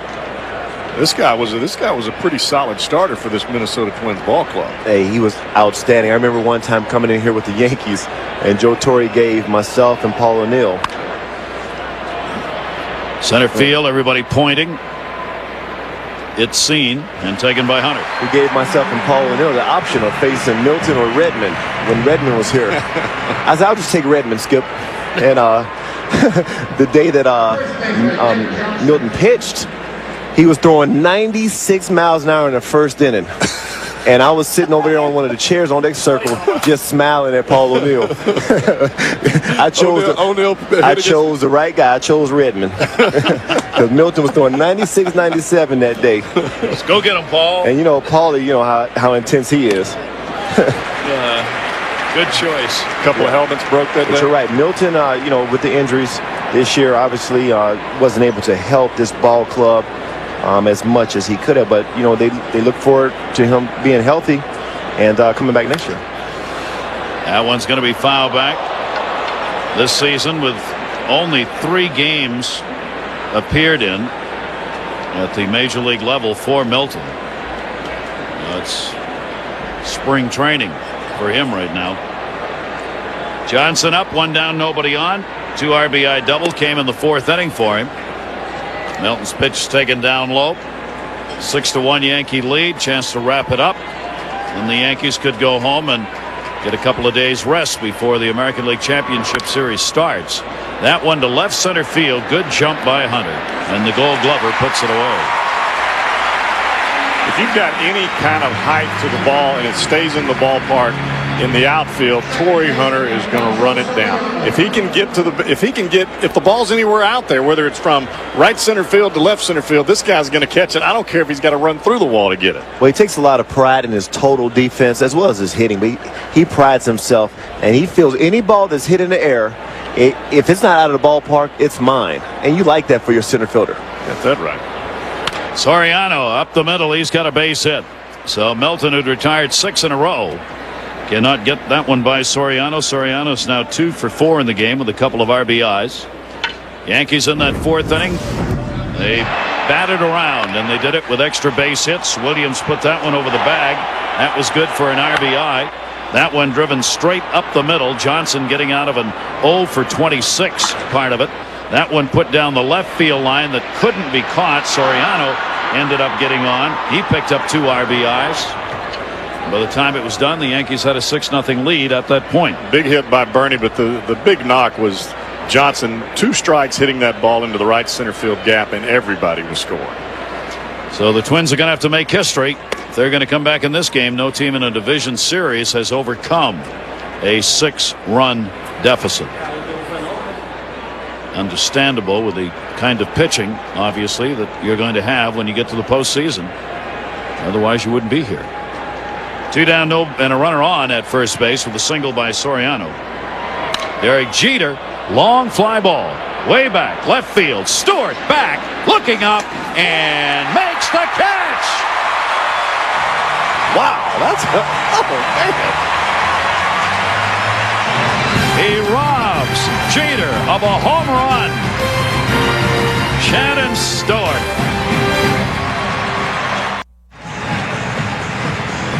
Well, you get to look at one of the game's great catches right here. And that's exactly how you draw it up. All the kids at home and all the Sunday League softball players, this is exactly how you want to do it. You want to get back to the wall with plenty of time to set your feet and then jump. Don't drift back to the wall and try to do it all in one motion. Get back there as soon as you can get there and then time your jump. Kept his eyes on the baseball, used his right hand to find the wall, kept enough space so his shoulder didn't hit the wall to keep him from getting elevated. Makes a great play. He made it look easy, but that's not easy. Denied the home run to Jeter. Mankiewicz's ball's going down the line and into the seats foul. Mankiewicz has gone 0 for 2, 1 for 13 now in this division series. You got Hunter, Brzezinski due up for the Twins with Precious outs. Trickling away right now for Minnesota, down 6-1 in this game. They have stranded 4, 3 in scoring position today. David Wells gets the grounder. Aaron Boone again. Joe Torre cannot say enough about Boone at third base. He just said today, it didn't take me long. He said, I didn't know much about Aaron Boone as a player, especially in the field, because I hadn't seen him play very much being in the National League. He said, it only took me about a week and watched him make some key plays at big moments of a game, and I knew we had a really good third baseman. And pitchers and their wives appreciate the fence behind their house. Swung on and missed. Yes, they do. Well, having a good defensive third baseman is very important to your ball club. So many balls that are hit down to third base. I mean, that's why you look at the Oakland A's with Eric Chavez on there, the way he saved the game, actually, game 1 over there in Oakland.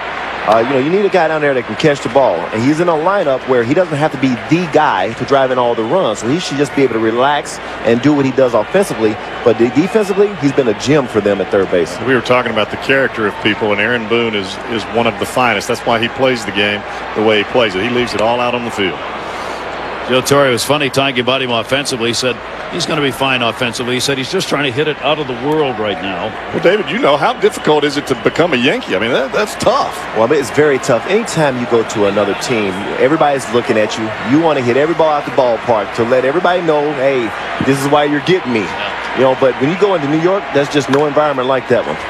Derek Jeter, speaking of good D in the infield, makes the play, and there are 2 down. I think it's actually easier to be a rookie and come up with the Yankees and come to the big leagues than it is to be a veteran guy and get traded for, and that expectation is through the roof. Jeff, I don't know if you can put being a Yankee and easy in the same sentence, whether you're a rookie or a veteran. I mean, anytime you have 20 members of the media daily in the clubhouse, everything that you do is magnified, an owner so passionate, about his ball club, the storied history that they have, you don't get a break. I mean, when you're a Yankee 24/7, heck, probably 365 days a year. Well, you walk into that locker room and everybody says, well, it's very stoic. There's not a whole lot of conversation going on. Well, they're talking to us and to the newspapers and everybody. They're tired of talking. Yeah. That was what I asked Boone about that today. I asked Aaron, I said, how do you like it in New York? And he said, I love it. He said, I love being there, love playing there. But he said, boy, you learn in a hurry about this coverage. He said, if you're anywhere around your locker, every writer assumes you must be there to talk to them. So he says you kind of run to your locker, grab your glove, run out onto the field on those days where you'd rather not be talking. What the Yankees have done last year, their starters struggled. This year, they've gone 2-1, an ERA of 2.0. Clemens with a great start yesterday, getting the win. Joe Torre said today, I said, why the big difference? He said, location. Said, I watched these same guys last year pitch in the postseason, and they couldn't put the baseball where they wanted to in the strike zone. This year, every one of them's got location. I was talking to Minkiewicz about this guy right here, Andy Pettit. He said, JB, when he throws the ball away from you and he can locate that cutter down and away from you left-handed, you got no chance. You got no chance. He said you can't swing at it and you can't hit it. And he said that's what he did to us. And one of the reasons why you have no chance because he's just throwing you a 4-seam fastball inside, right under your neck, chest high, just telling you that might be the next pitch. Then he throws that slider away. You have no chance. Another ground ball. Jeter will try to cut it off, and he got in the way of Soriano. Soriano couldn't see it. It'll be a base hit. Jeter couldn't get to it. Brzezinski's on, second hit of the game. Well, the first look at it, I thought Jeter was actually going to take it coming across. See, it looked like he pulled up right there for a second. Now, whether he pulled up because he just didn't want to take it away from Soriano, whatever the miscommunication was, they'll definitely talk about that one. I think Jeter thought that he could get it because of the big hop, and then right at the last second, he realized, I'm not going to get to this ball. Well, at that point, it's too late. But I'd rather have a mistake like that that's made aggressively than just sitting there and saying, well, I can't catch it. I'm not going to try it. And he's the one who needs to make the play on that if he can, because he's going to the bag and can make the good throw, because it was going to be a bang-bang play at best. Wells now with a runner on, and swung on and foul tipped into the mitt. I don't know with that big hop, even if Soriano catches that ball, that he can catch the ball and make the throw in time to first base to get him anyway. Don't think so. And Brzezinski gets a single out of it. So he's on at first base with 2 down. 6 hits in the ball game now for the Twins. Good pitch by Wells, getting it down and in on the fist to him. Wells has struck out 4. There's another breaking ball down. This pitch has been money for him all game. And like JB was saying, he's pitching right now, not just to win this ball game, but to pitch further into these playoffs, because Contreras is down there lurking, wanting an opportunity. But that's a pitch, that curveball low, that has struck out several guys and is continuing to work for him. Hidaya swings and misses. Posada's got to find the baseball. He does. He'll make the play and get the out. 5 strikeouts for Wells, no runs, a base hit, 1 left on. Yankees up by 5. The Yankees with a chance to wrap up this division series. They've got the 6-1 lead. And looking on is the boss. He was here yesterday, George Steinbrenner of the Yankees.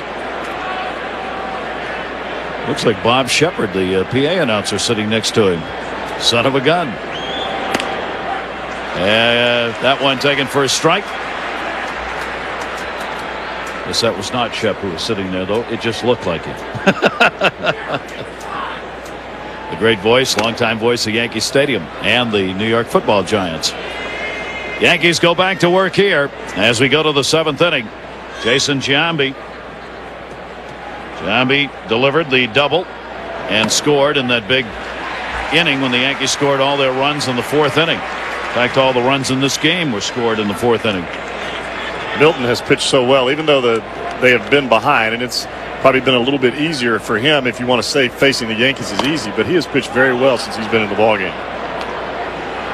Just makes you wonder, had he been healthy and had enough innings behind him this year, if he couldn't have helped them a little bit more in that starting rotation during the postseason.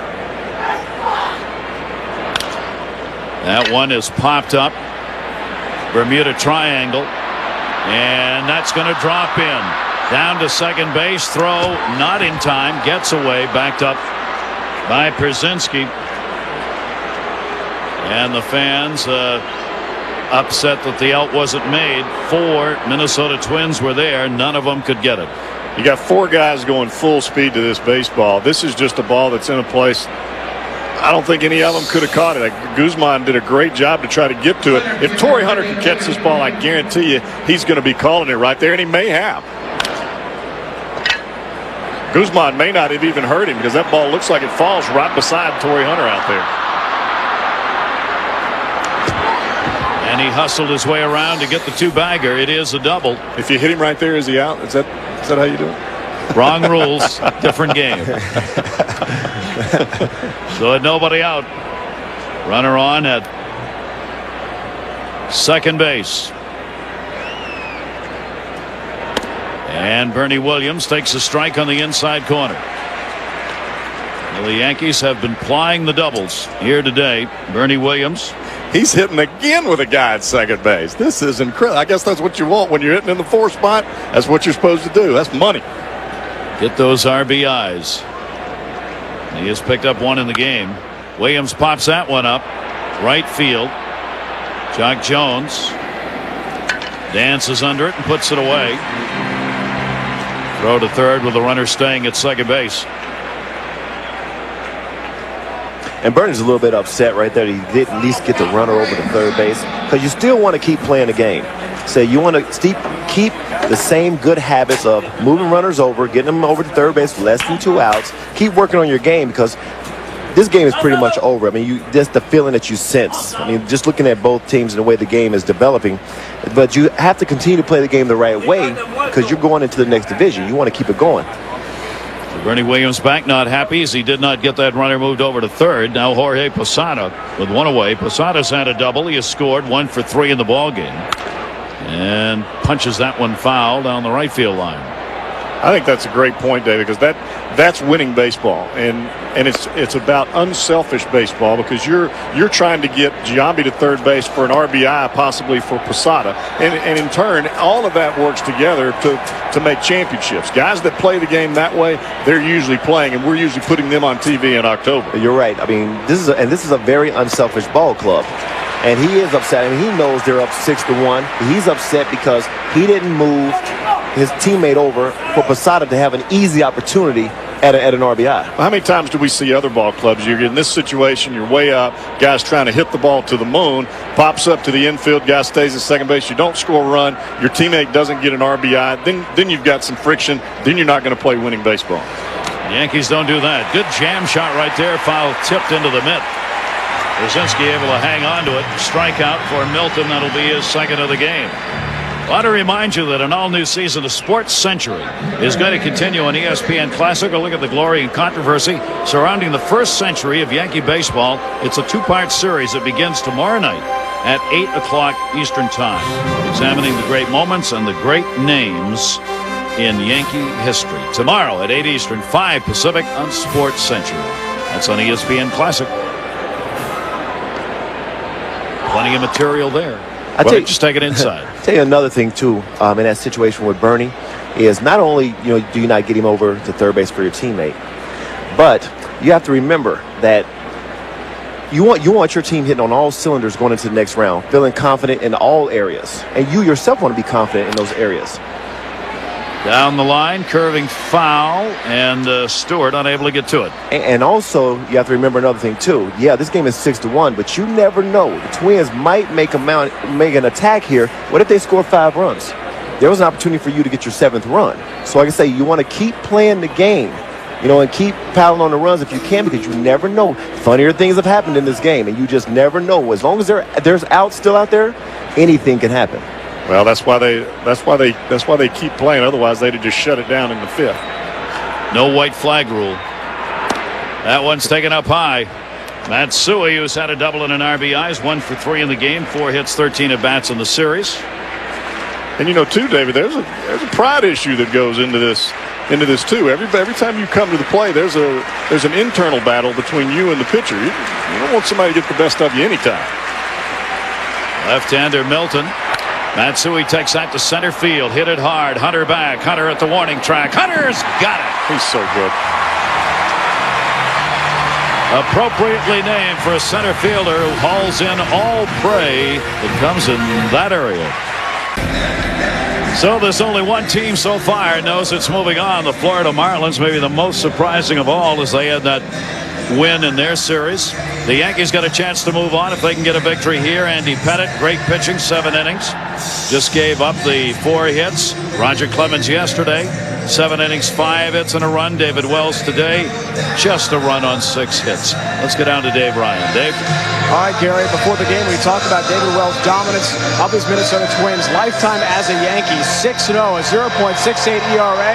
This year, 2 complete games, just 10 hits allowed and 1 earned run. He's been dominant again today. And talking to Shannon Stewart of the Minnesota Twins before the game, they wanted to try to lay off the high fastball to avoid popping up a lot of pitches. He said, for the most part, Wells would come at them. He doesn't walk a lot of guys. Good strategy, but really nothing has worked out. He's been so effective and around the plate. 6 hits given up all game, in control, guys. And that is David Wells. You're not going to get any freebies. He hasn't walked anybody today. 5 strikeouts. That one a blooped off the fist. Jeter with a patented running throw. And Johnson hangs on. Oh, mama. Did you see that? That's a great He does this on a lot of occasions. He's the only guy that can make this play, and I've seen him make it 1,000 times. You want to understand how tough this play is. All of his momentum is going away from first base. He's jumping and throwing all arm strength back across the infield with some zip on it. That was a great play, not only by Jeter, but that pick by Johnson at first base. That's the Yankees. Trying to stay away from a collision and made the play, and all Jones can do is laugh about that when he looks out at Jeter. What are you going to do there? You just shake your head. But you know what? You hear it all the time. Teams that make plays win. That's making a play right there. Take a little more stuffing out of you if you're in Minnesota. That one to left field. Everybody points. Matsui sees it and puts it away. Klosky retired, 2 down here in the 7th inning. Wells stays. Well, David Wells has been in a groove all day. And you talk to any pitcher, when they have something working for them, they stick with it until they have to adjust.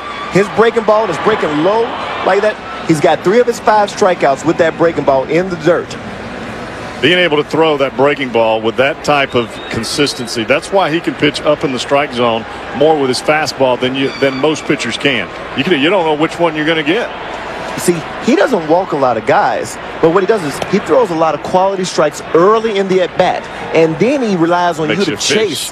And guys today have been fishing at that breaking ball that's 58 feet, 59 feet.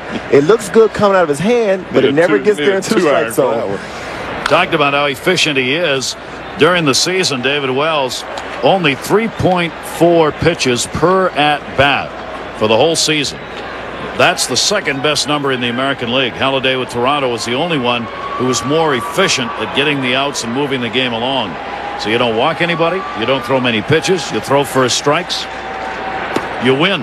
And when you pitch with that type of consistency, that's why you get that kind of defense that we just saw from Derek Jeter and that pick from Nick Johnson at first base. You work quick, you throw strikes, they make good plays behind you.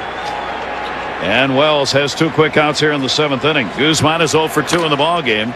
Takes that one to left center. It's playable. Williams says, I got it, but Matsui came over right in front of him. A 1-2-3 inning. 7 gone. 6-1 Yankees. Minnesota, last time eliminated in a 5-game series at home, was by the Orioles back 69. Yankees trying to do it here. Welcome back, everybody. And this one has been a game where we've seen struggles to find the baseball guys, but at other times, great defensive plays. Well, we just had a play earlier with Matsui and Bernie Williams. Ball hit into the outfield. I know they're probably each of them are calling it, but you can't hear out there. It's so loud in here, and you can't see the thing either. Almost a collision. Well, see, that's a play there, though, that Bernie being the center fielder, you have to have that communication. You got a guy from Japan and a guy from Puerto Rico. I guarantee you they have not had that communication in terms of who's going to take which type of plays. And, you know, fortunately, the game is not very close, and the decibel levels are not, you know, off the charts, because that would have been a critical play if this game was much closer. Because that's a particular play, it's Bernie's all the way. But Matsui, on some of his fly balls, looks as if he's having a tough time picking up the ball, period. Right. Whereas Bernie looks like he's more comfortable picking up the ball. Bernie actually was waving him off and calling for it. Matsui went at it like he was the only guy in the outfield. Well, how bad would that have been had those two guys collided in a 6-1 ball game, and one of them gets hurt and can't play the next round? But you know what, Matsui made a very athletic play on that, actually. By him cutting in front and jumping in front of Bernie, that was a very athletic play, to jump in front of him and catch it. So he knew Bernie was there, but he probably couldn't hear him, and so therefore he figured, I'm going to go catch this, and although I do recognize that my center fielder's right beside me. That's going to be into left field for a base hit. Aaron Boone is on. His first hit of the ball game is a leadoff single here in the 8th inning for the Yankees. Great football coming your way tonight. A great matchup. These two teams have one of the outstanding rivalries in National Football League history. It's the Browns and the Steelers. Tonight at 8:30, ESPN's got it available on ESPN HD. All starts with NFL Prime Time, presented by Miller Lite at 7:30. That's all tonight. And we hope all of you have a great weekend. We thank you for joining us here as our coverage of the Division Series continues. Teams battling to get into the next round that will be beginning on Tuesday and Wednesday of this coming week. Runner goes. Throw down. Not in time. Stolen base. Aaron Boone.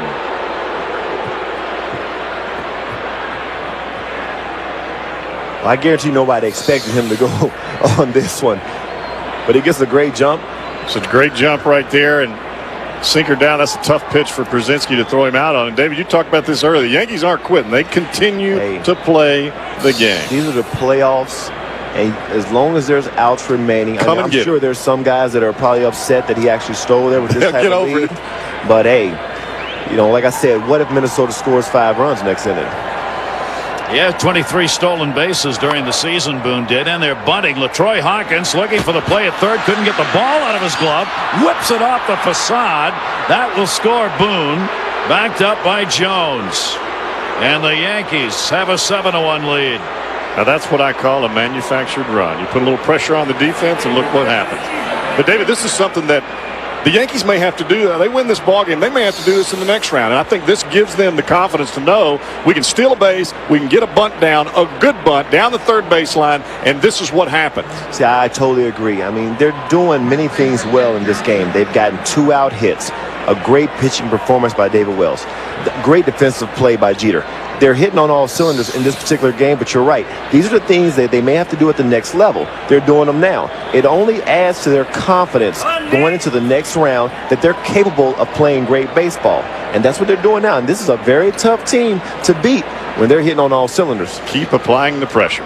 Up 7-1. They've got 11 hits in the game now. No RBI on it. There is a base hit credited to Rivera. So now everybody in the Yankee lineup has picked up at least 1 hit in the game. That one to left field, misjudged Stewart. That one is caught. How did he get that? Tries to double it up. Got him! Relay throw. Guzman to Rivas. How did he catch that ball? Well, this is what speed does for you. But this is what speed does for you. This ball was absolutely hammered to left. Yeah, he came in a little bit, but he made a quick adjustment, and because of his speed and his athletic ability, he was able to get back and make the play. I didn't think there was any way he was going to catch that ball. It was slicing away from him. Joe Torre's out to argue the call at second base. What a play. Stewart misjudged it. And somehow still able to get back to haul it in, as David said, with his speed. And then Guzman and Rivas were ready to take the throw at second. Let me tell you something. I'll tell you what's going through his mind. Oh, my God, I just made a bad move forward. I got to get back. So now you're worried about maybe not getting there. This is a very athletic play, but he made the adjustment. Yeah, the first route wasn't the right pass route, but the second route he made, the adjustment was outstanding. Then he gets it in very quickly, and they get the double play. A very, very close play called out at second base. And Soriano up now with a run in the inning and 2 down. That's why these clubs are in the playoffs, because we're seeing defense. You're not going to see this every day. This is tremendous. Well, those plays are unbelievable. We've had a highlight reel of defensive plays made in this game. Yet the Yankees still able to build to that 7-1 lead. Soriano getting to it with a couple of hits in the ball game, as he has gone 2 for 4 today. Struck out his first 2 times up, then put the hits together.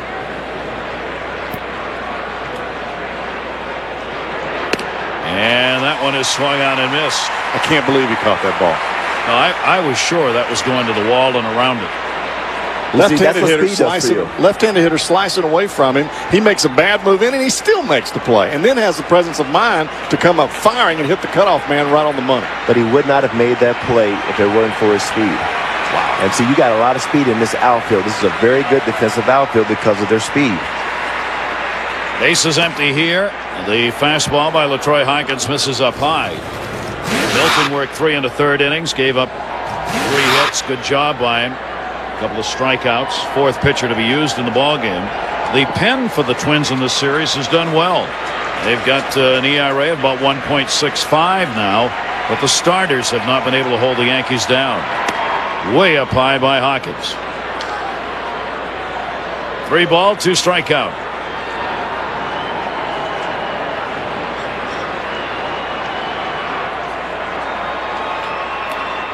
Hawkins, one of those players who may be in his final game as a Twin if the Twins lose this ball game and end their season. Wow, did he chase one up that time? Hawkins gets the strikeout. Stewart makes an outstanding play, but when it's all said and done, the Yankees got the run, and it's 7-1.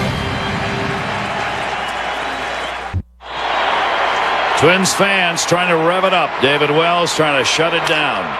That one fouled off outside of third as we go to the bottom half of the 8th inning here in the Dome.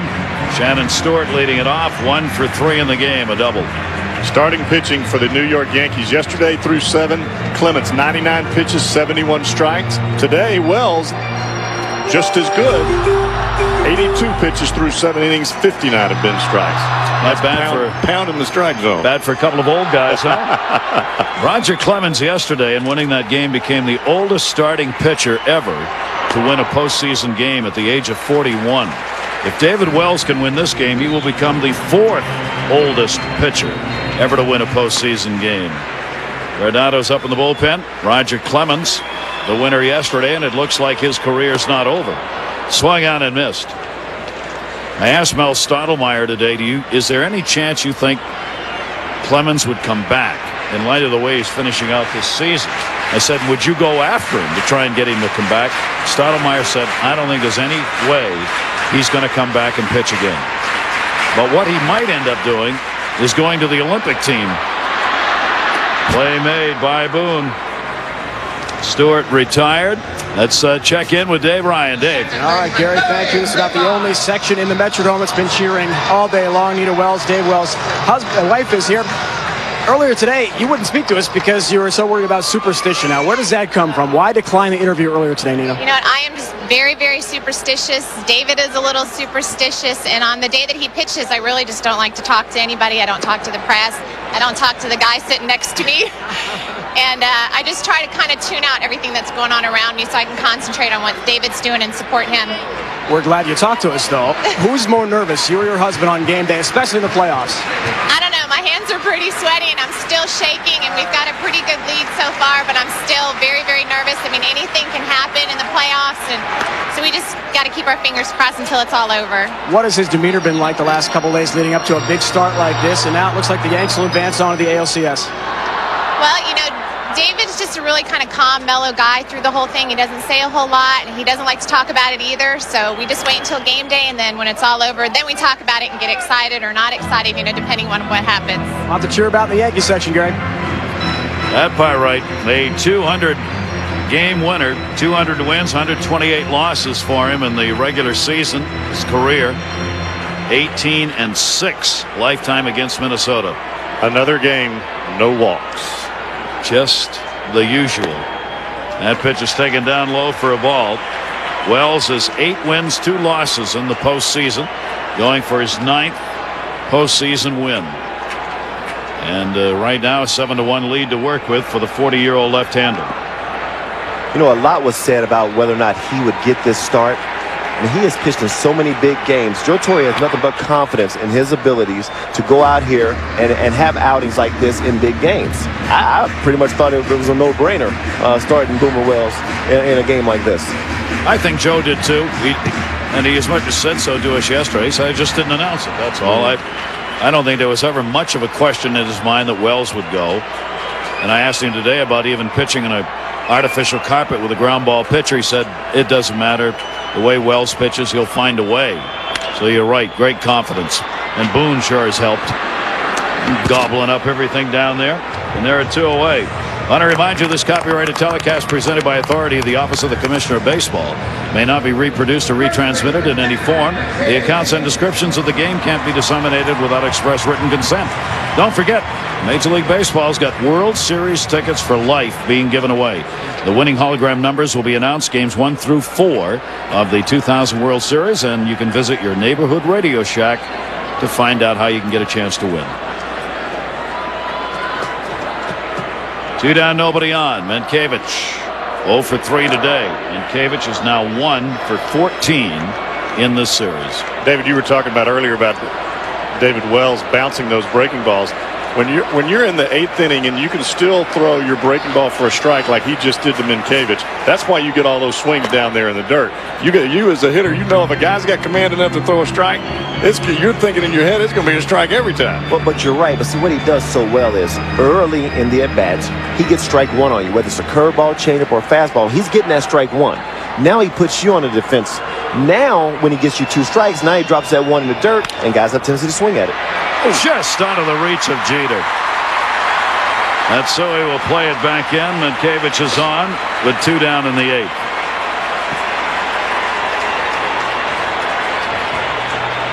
And now they're going to see where the fuel gauge is on Wells.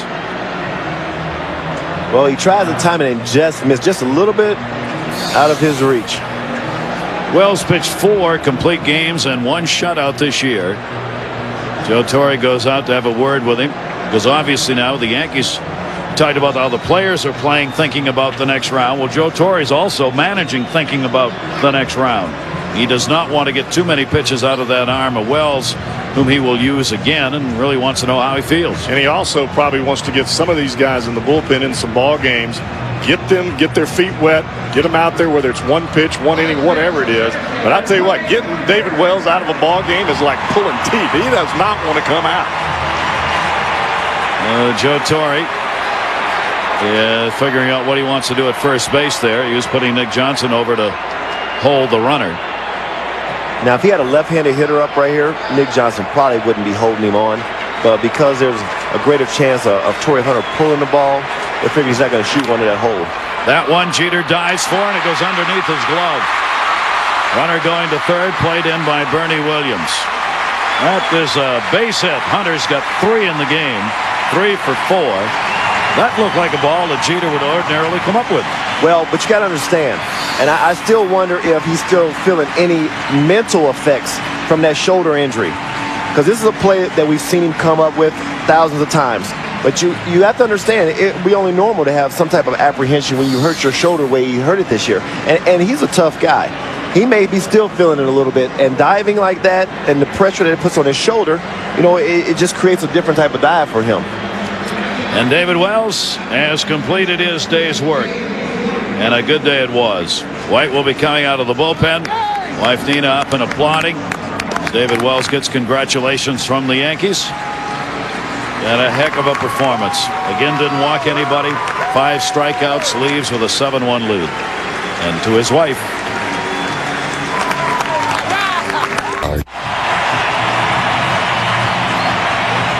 Minnesota making a final run at it.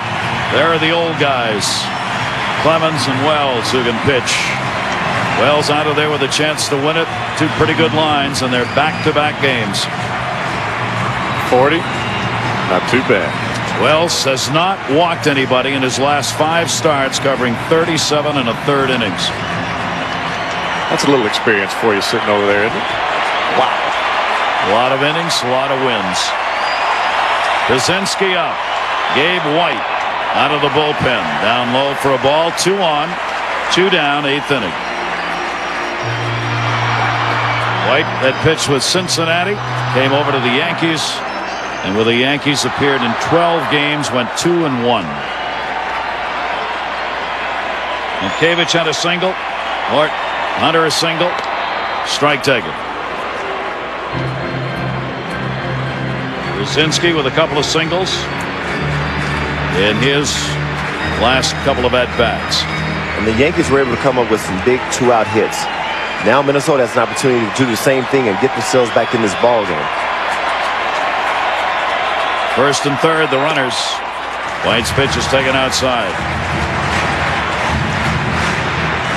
Yankees out hitting the Twins 11-8 and leading 7-1.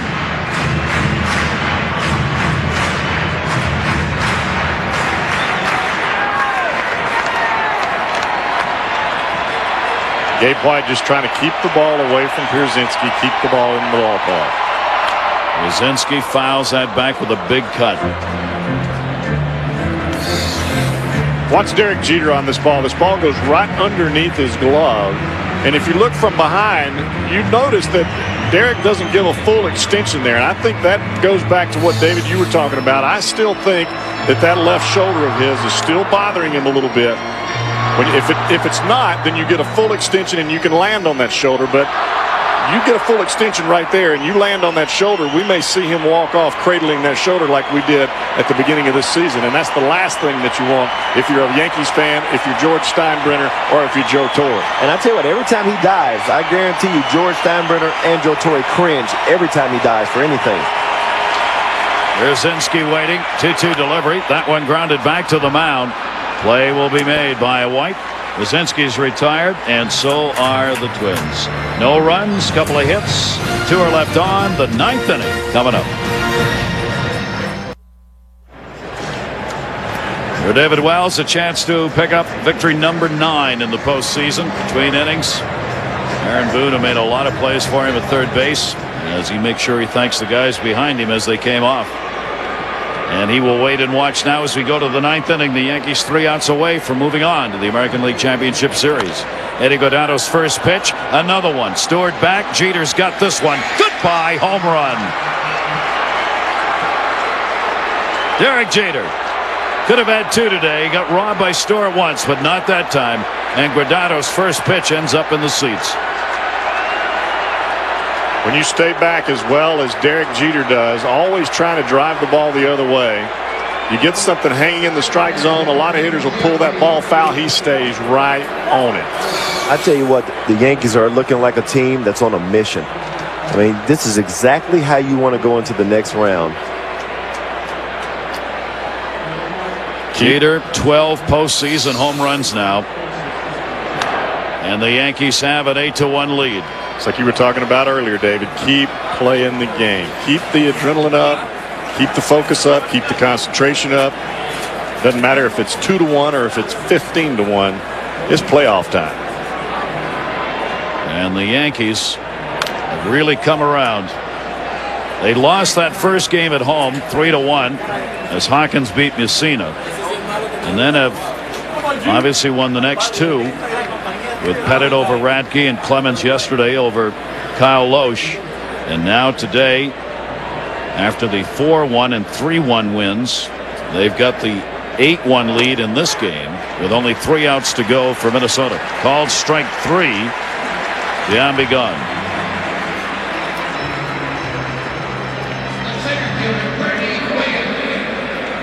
Well, Guardado has done a great job for the Twins this year, closing out ball games.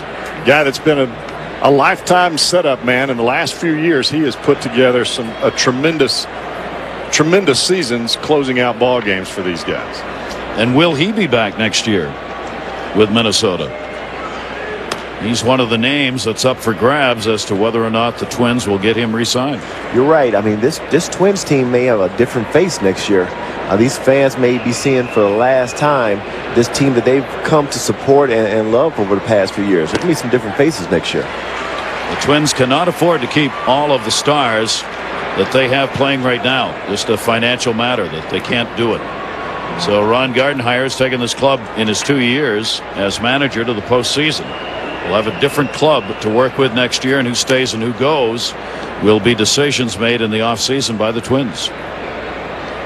And they are never easy ones for the small market clubs in particular. Harry Ryan, who is the GM sitting next to us here, he will be heavily involved in those decisions on what the contracts will look like. Foul back. In fact, there's been some discussion about whether or not the Yankees are going to be involved with some of these people. Guardado, for one, they might be interested in. Stewart, everybody's going to be interested in. Red Sox would like to have a left-handed. Red Sox would like a left-handed closer. Yep. So there'll be teams out there looking, while the Twins obviously want him to stay here if there's a way they can do it. That one hit hard to center field. Hunter had moved over that way back near the wall and hauls it in. Bernie Williams out of there, 2 down, top of the 9th inning. You know, when you talk about these small market teams, what's so important is when you know that you're not going to keep guys once they become free agents, your scouting department and your minor league coaches have to be outstanding, because you have to draft the guys that you feel that you can get to the big leagues quicker. Not only that, you have to have coaches in the minor leagues that can develop these guys quickly and get them to the big leagues. Then you're only going to have them for 6 years, but you got to have another turnover coming. So that coaching staff in the minor leagues, those managers that you have, and whoever's in your scouting department have to do an outstanding job of scouting the right type of players when you know they're not going to be with you for a very, very long time. Can't afford to make mistakes. Yep.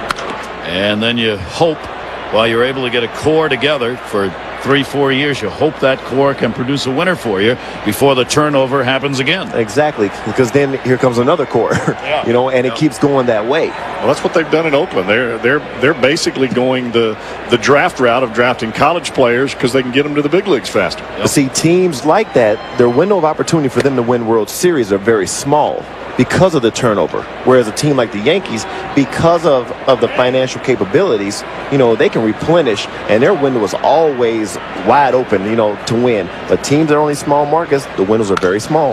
That one punched in the air to center is going to fall in for a base hit.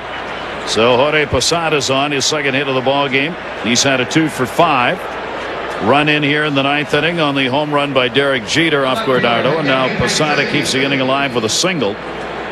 And the Yankees have piled up 13 hits in this game.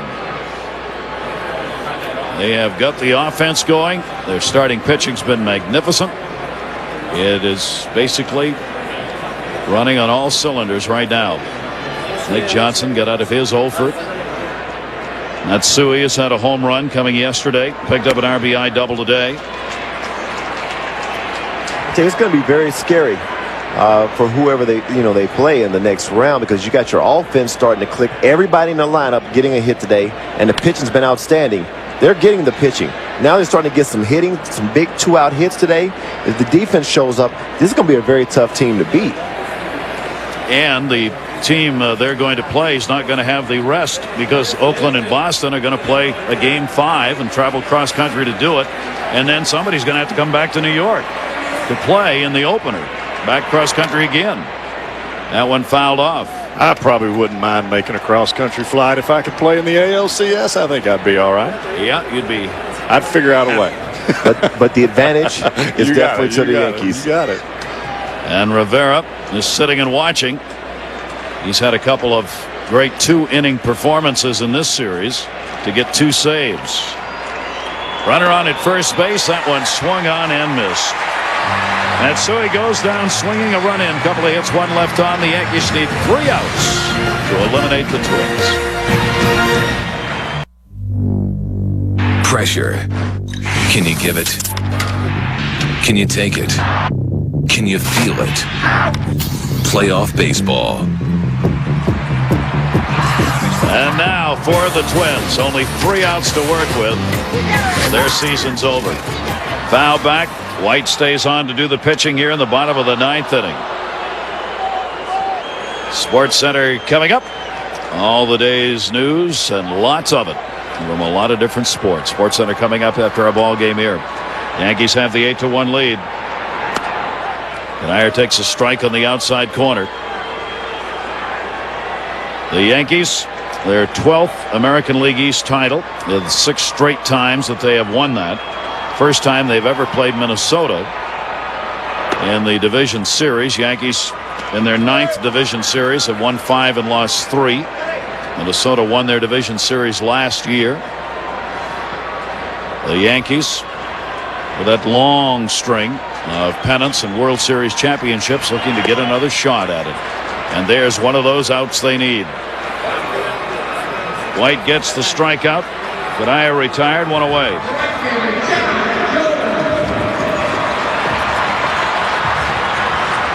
Clinching the best of 5 when losing game 1. I believe this is going to be the 5th time the Yankees will have done it that way, including 2001 against Oakland. Andy Pettitte was up and throwing on the side between innings here today as he gets ready to work in the American League Championship Series. Big bounder. And there are 2 down. And Johnson makes the play. Jones retired. And after Minnesota got 3 runs in game 1, they have scored 1 run in each of the next 3. Unless they do something with the 1 more out they have here. The Yankees will be looking for another pennant. They have won 38 American League flags, 26 World Championships. Talent and fundamental baseball. We've seen it both tonight, both on the mound, defensively in the field. Swung the bats very well, very aggressive on the base pass. That's why you win. 2 down, nobody on in the 9th inning. Pitch is taken outside for a ball. Koski. He has popped out and flied out twice. The bats came alive and the starting pitching stayed magnificent in this series for the Yankees. And Minnesota, 90 wins, won their division by 4. About to see their season come to a close. Coming into the series, they had lost only 3 postseason games here ever. The Yankees will have beaten them twice in a row here with a victory today. Twins put together some kind of second half. I know after the first half there was, and I was included in that bunch. I didn't think they were going to be able to put it together, especially when they started talking contracts and guys not being able to stay here. They have put it together. They won 46 games and lost only 23 after the All-Star break in order to take that division title. But there won't be any huge celebrating. And this is a team that's accustomed to winning. The Yankees. They'll come in there and give a couple high fives. They'll take a bottle of champagne, maybe open 1 or 2. But, it won't be any of that crazy celebrating. They're on a mission, and to them, only celebrating is winning the World Series. That one's going to be a base hit out of the reach of Jeter. Matsui over to get it. Koski is on his first hit of the game. Comes with 2 down in the bottom of the 9th, and Guzman will get an at-bat. Nobody wants to make the last out when it's time to go home. Yankees with a 6-run, Fourth inning. Big blows. Williams an RBI. Matsui an RBI double. A bases loaded 2 RBI double by Johnson.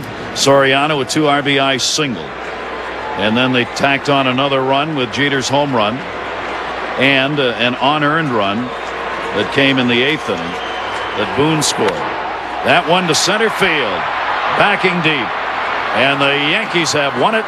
They go to the American League Championship Series as they beat Minnesota 8-1. What a great job by David Wells today. Really attacking the strike zone, throwing a lot of strikes, really not hurting himself at all. He didn't walk anybody, kept his team just relaxed at the plate, and these Yankees, they swung the bat. This is a great ball club. Hey, the Yankees showed you what a championship team is made of. You got a guy to go out there and give you a quality start in David Wells. Big, timely hitting. They put the pressure on this Minnesota ball club the whole game. Then you see some tremendous defensive plays made by them. They did everything big and small to win this ball game. And as a result, they're moving on. And I tell you, whoever they play in the next round, better watch out because this team looks like it's hitting on all cylinders. Even in the 8th inning, when they were asked to sacrifice bunt in the bottom of the order, the Yankees put that fundamental type of baseball together. And that's why this club wins. You don't hurt yourself by walking people, and you do things at the plate that are productive. Bernie Williams, questioned all season about how well he was playing, came through with a very big series as he had a 1 for 5 today, 6 hits and 15 at bats in the series. Jeter a home run, Matsui a home run in the series, Soriano a couple of RBIs in this ball game.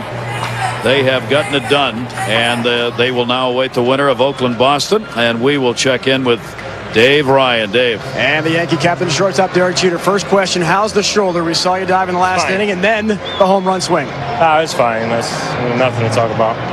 Is there going to be a big celebration? Dave Justice on the air just said a moment ago, you guys are so accustomed to winning. Are you going to pop some champagne bottles? Not this group. This group right here hasn't won. So, this is something worth celebrating. It's not easy to get to this point in the season. And, we haven't been here in a couple of years. Derek, did losing the first game of the series provide motivation for the rest of the way? You pretty much shut down the Twins after that, winning 3 straight. Well, you got to keep things in perspective. It was just one game. And when you get to this point in the season, you don't need any extra motivation. The motivation is an opportunity to win a championship. A little bit like yesterday. You took the crowd out with a big inning. How important was that today?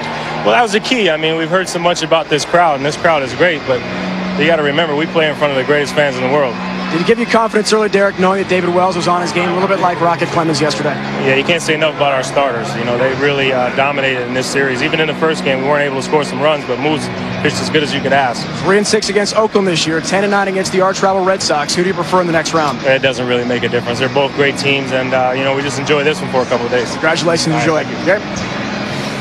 Magnificent. Joe Torre's club will move on. They head back to New York. They will have the advantage home field wise moving into the next round. Brian Cashman, the GM, on the phone calling the boss saying, do I have another contract for next year?